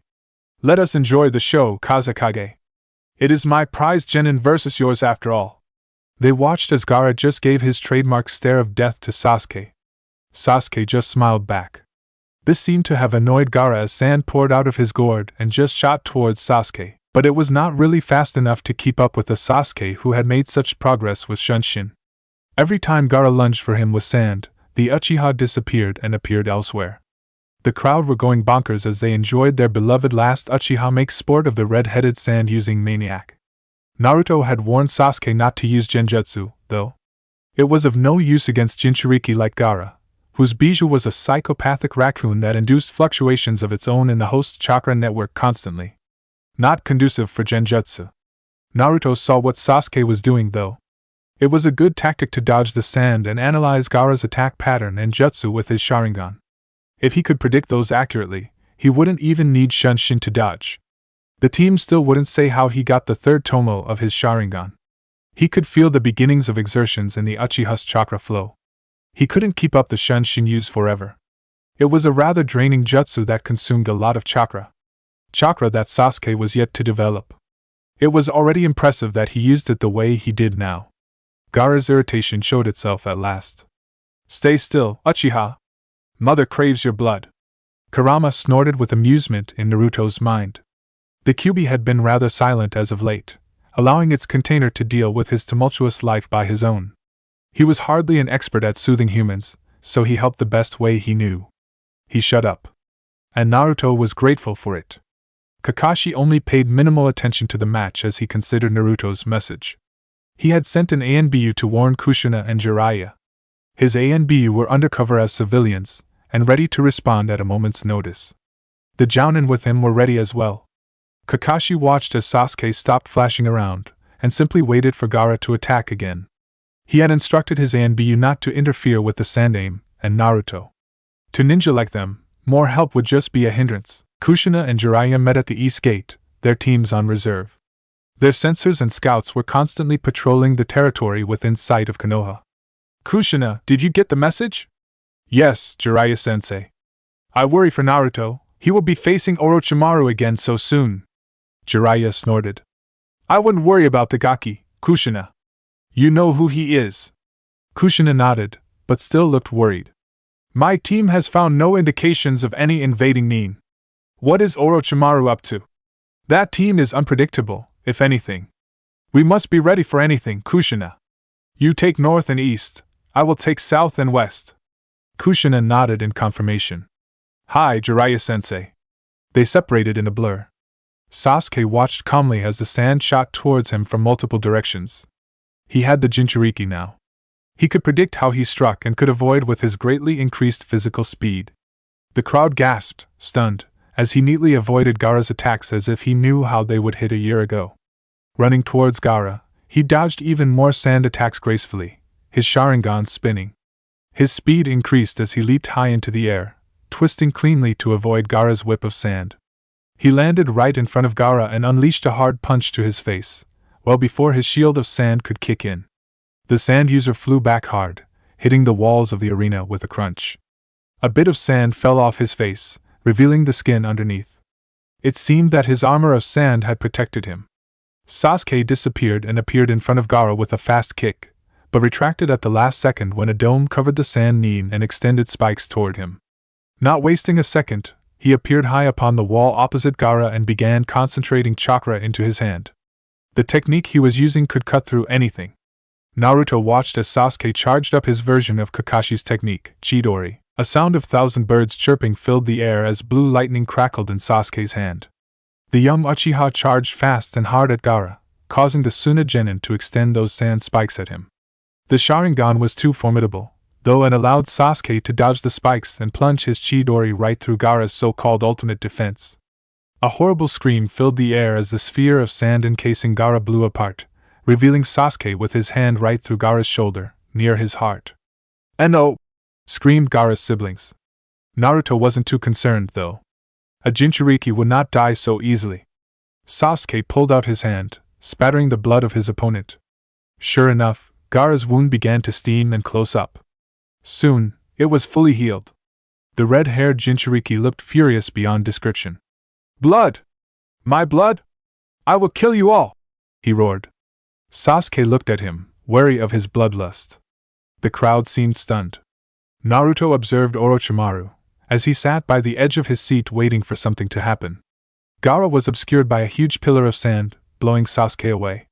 Orochimaru signaled to someone, and Naruto could feel genjutsu being cast on the entire stadium, feathers falling everywhere. He and Hiruzen were abruptly enclosed along with Orochimaru by some sort of barrier that reached up high and had 2 layers. It was held by what looked like ridiculous teens, who situated themselves within the layers of the barrier. It had begun. The crowds were falling asleep, but Kakashi's team and the Jounin had dispelled the illusion. Kakashi and his team spread throughout the stadium, taking out the Sand Ninja mercilessly. The Konoha Jounin led their genin out efficiently to help in the protection of the village. Temari and Kankuro were out fast, but Sasuke pursued them on orders from Shiraniganma, the proctor who engaged the sensei of Gaara, Baki. Things were taking place too fast. Tanuki Nairi no Jutsu! Came the shout from within the sand pillar. The sand dispersed, revealing the huge form of the one-tailed Bijou, Shikaku. I'm back! Roared the funky Bijou. Gaara had released the sand demon at last. The Kazekage flew back, pulling off his veil. Hello, Sarutobi-sensei and Naruto-kun, said the now-revealed Snake Sannin. Orochimaru, my foolish student. You are really stupid to fight me here and now. I wouldn't say that, Sarutobi-sensei. Look at Gaara, would you? What do you think will happen if Konoha takes a full-on Bijudama? He asked with glee. Naruto and Hiruzen looked at Gaara, their eyes blazing. Orochimaru signaled, and another barrier separated the two from him, protecting him while he summoned. He slammed his palms together. Kuchios, Edo Tensei! 2 coffins began to rise out of space-time rips in the ground. Hiruzen watched silently, as he knew Naruto would hold the Shikaku off till help arrived. Then they could deal with Orochimaru and his summons. Naruto flared his chakra and watched the Shikaku as it turned its attention to the battle on the roof. You are the one annoying me! I found someone to kill! Yelled the Bijou, and opened its mouth, gathering enormous chakra. Dimly Naruto noted Orochimaru completing the Edo Tensei. Just a little more time for her to show up. Yuchito could conceal herself, but Matatabi could not conceal herself from Kurama. Kurama, is Matatabi here yet? Yeah. I can feel her Jinchuriki changing into the tailed state. You will have to hold off that Bijudama Shikaku has aimed at you before she deals with the raccoon. Naruto nodded. Shikaku's strength had nothing on Kurama. He bit his finger, and began his summoning. Kuchios, Sanju Rashuman! The tailed beast bomb of Shikaku exploded towards the podium in a hail of destruction, but was intercepted by 3 demonic gates and a blinding explosion ensued. Orochimaru was impressed. To summon the Rashuman at such an age was a daunting prospect. When the air cleared, Shikaku was facing another Bijou. The 2-tailed Hellcat nearby. Yujito had come through, Naruto thought with relief. Hiruzen had made a really good deal with that rakeage. Naruto had to act fast to keep the village from being destroyed. He had to contain the Bijou within the stadium and conserve his strength for Orochimaru's summons, which were nearly out. Mokuton, Yokusei no Mokusei Hankyo! Massive wooden pillars arched from the edges of the arena to confine the 2 Bijou in a huge hemisphere of wood. The stadium and city were safe for a while. Naruto turned to Hiruzen. It is done, Hiruzen. Shikaku will be defeated by Matatabi before he breaks out of sphere. Oh, and hello again, Orochimaru. Orochimaru was looking at Naruto with absolute amazement on his face. Mokuton. Well, no matter. Meet your former teachers again, sensei. The coffin's door fell, revealing 2 figures. Senju Tobirama and Uzumaki Mito. Sound ninja were pouring into Konoha territory in a concentrated assault on the east side, about 200 of them. A massive snake appeared with them, going straight for the gates. Katan, Guryoka no Jutsu! Yelled Kushina, breathing out a huge dragon of fire. The snake was completely swallowed by the fire dragon, and was vaporized. Kushina's team nodded appreciatively. Team, engage the sound ninja! We cannot let them enter Konoha. Let's go! Kuchios no Jutsu! There was a large puff of smoke, and Jiraiya stood upon the toad boss, Gamabunta, facing the huge snake and the Oto ninja attacking them. No time for whining, give me oil Bunta! The boss toad looked annoyed, but did as he was told. Katan, Gamea Enden! The stream of fire from Jiraiya ignited the torrent of oil spewing out of Gamabunta's mouth, creating a massive conflagration of fire. The snake summons was done for, but the Oto ninja defended themselves well. Suetun, Suijin Hiki! Roared 20 Oto ninja, neutralizing Jiraiya's attack with a collective water wall. They charged in formation and were engaged by Jiraiya's team in front of Konoha's south gate. The battle was joined. Kakashi and his team moved through the village, encountering the sand ninja within and neutralizing them. It was a brilliant plan they had devised. The hunters were now the hunted. Kakashi Taicho! That is Jiraiya-sama's summon, meaning he should be facing a considerable force. Do we assist? Questioned Yuzuki Yugago urgently. No. Jiraiya-sama and Kushina-san need no assistance. The two of them are powerful enough to defeat entire battalions, but their wide-range jutsu will cause us collateral damage, which is why they are holding back.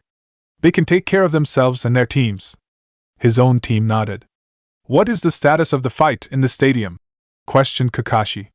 Naruto-san has confined Ichibi and nearby Jinchuriki with mokuton, said Tenzo, hardly able to believe it, but continued.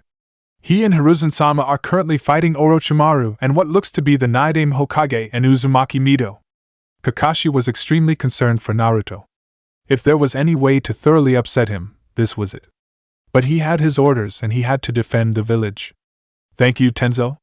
Leave your wood clone right where it is to give us direct updates. Since most of the Sunanin are taken care of, we will stand by as a reserve and help where we can, inside the village, he added pointedly. Hi, Taicho. Naruto stared at the forms of his brother and wife with tears in his eyes. Tobirama looked just the way he remembered, blue armor, long spiky white hair. That head guard he had liked so much. He was barely holding himself together as he saw his dead little brother in the world again. But when his eyes alighted upon his wife, the tears suddenly started falling. Fuinjutsu tags as her ear ornaments, white kimono and looking like an angel, he had forgotten how beautiful she was. Hiruzen was not looking at his former superiors, but at Naruto. The pain this reunion must be causing him. This would bring out the secrets Orochimaru did not need to know. He had to deal with Orochimaru as Naruto dealt with his reanimated family. The barrier between the adversaries dissolved, but the one confining them on the podium remained, held by the four Oto ninja. Orochimaru looked intrigued by Naruto's reaction to his summons. Something did not add up here. He walked to Mito and Tobirama and thrust kunai with Fuinjutsu tags into their heads. Their bodies started steaming, and they began to gain the complexion they had possessed in their prime. Tobirama and Mito looked up and saw their two opponents. Saru, you have grown old, said Tobirama dispassionately. Hiruzen-chan, you seem like an ancient monkey.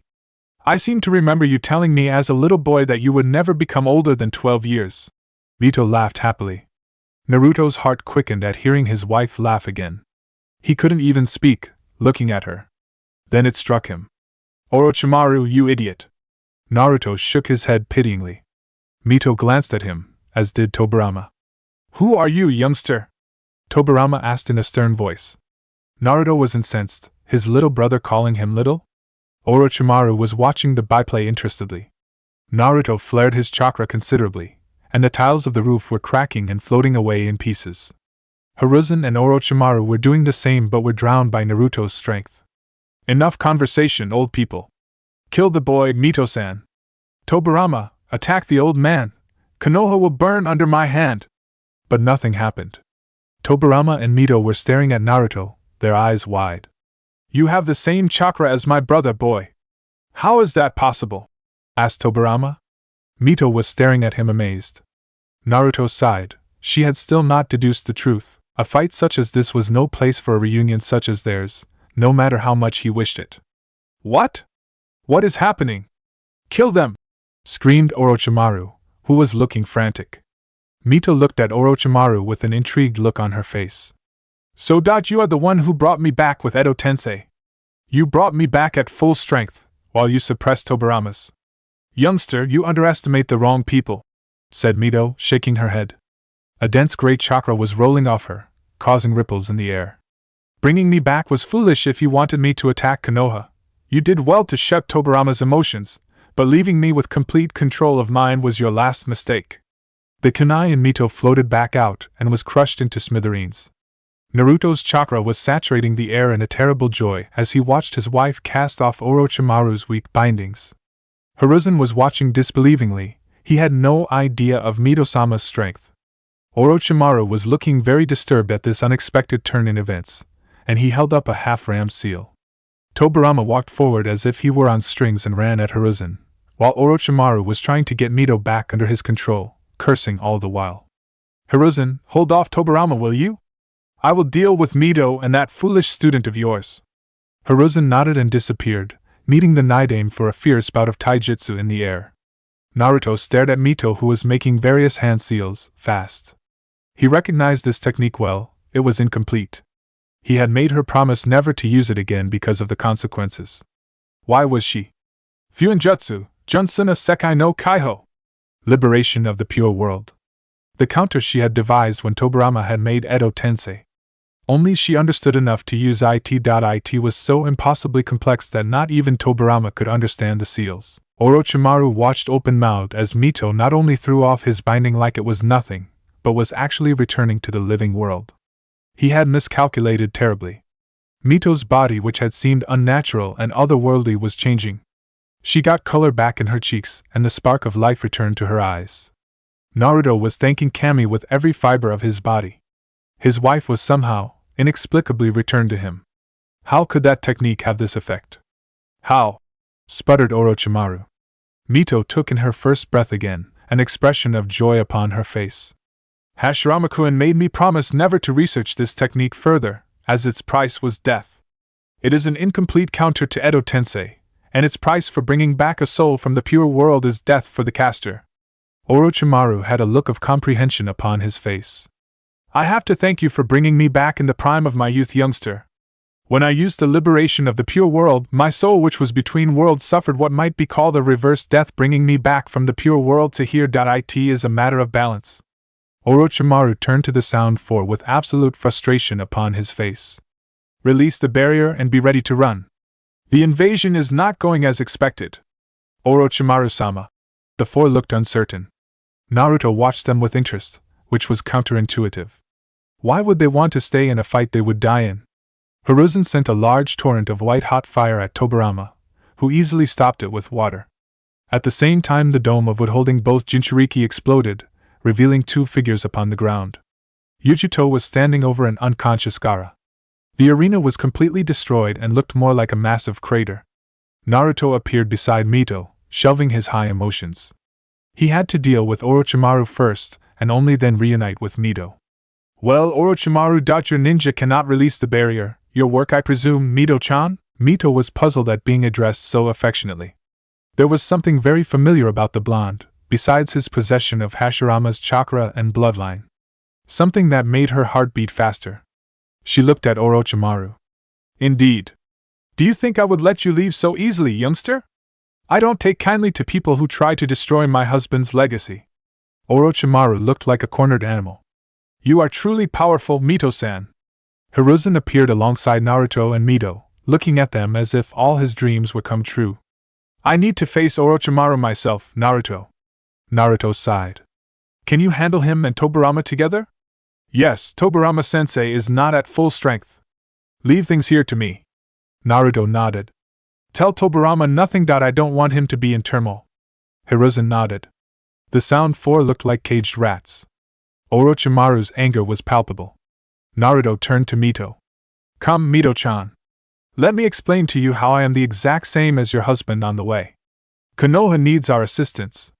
You can get through the barrier, I assume? Mito nodded. Easily. Naruto extended his hand to her and Mito took it. Mito's Fuinjutsu ornaments glowed and the couple just flashed through the barrier, as if it didn't exist. Hiruzen turned to Orochimaru and Tobirama, preparing himself to correct the mistake he had made a decade ago. Jiraiya and Kushina met at the south gate, looking worse for the wear.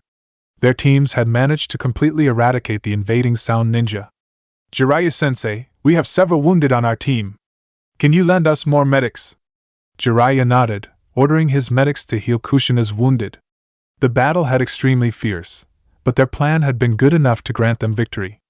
Of course, having S-class ninja lead the defenders never hurt. How do you think Naruto is doing? Kushina asked. He will be fine. He has regained a considerable portion of his old strength, and you know, that is no laughing matter. Kushina seemed relieved with Jiraiya's reassurances. They watched as their teams recuperated from the fierce battle.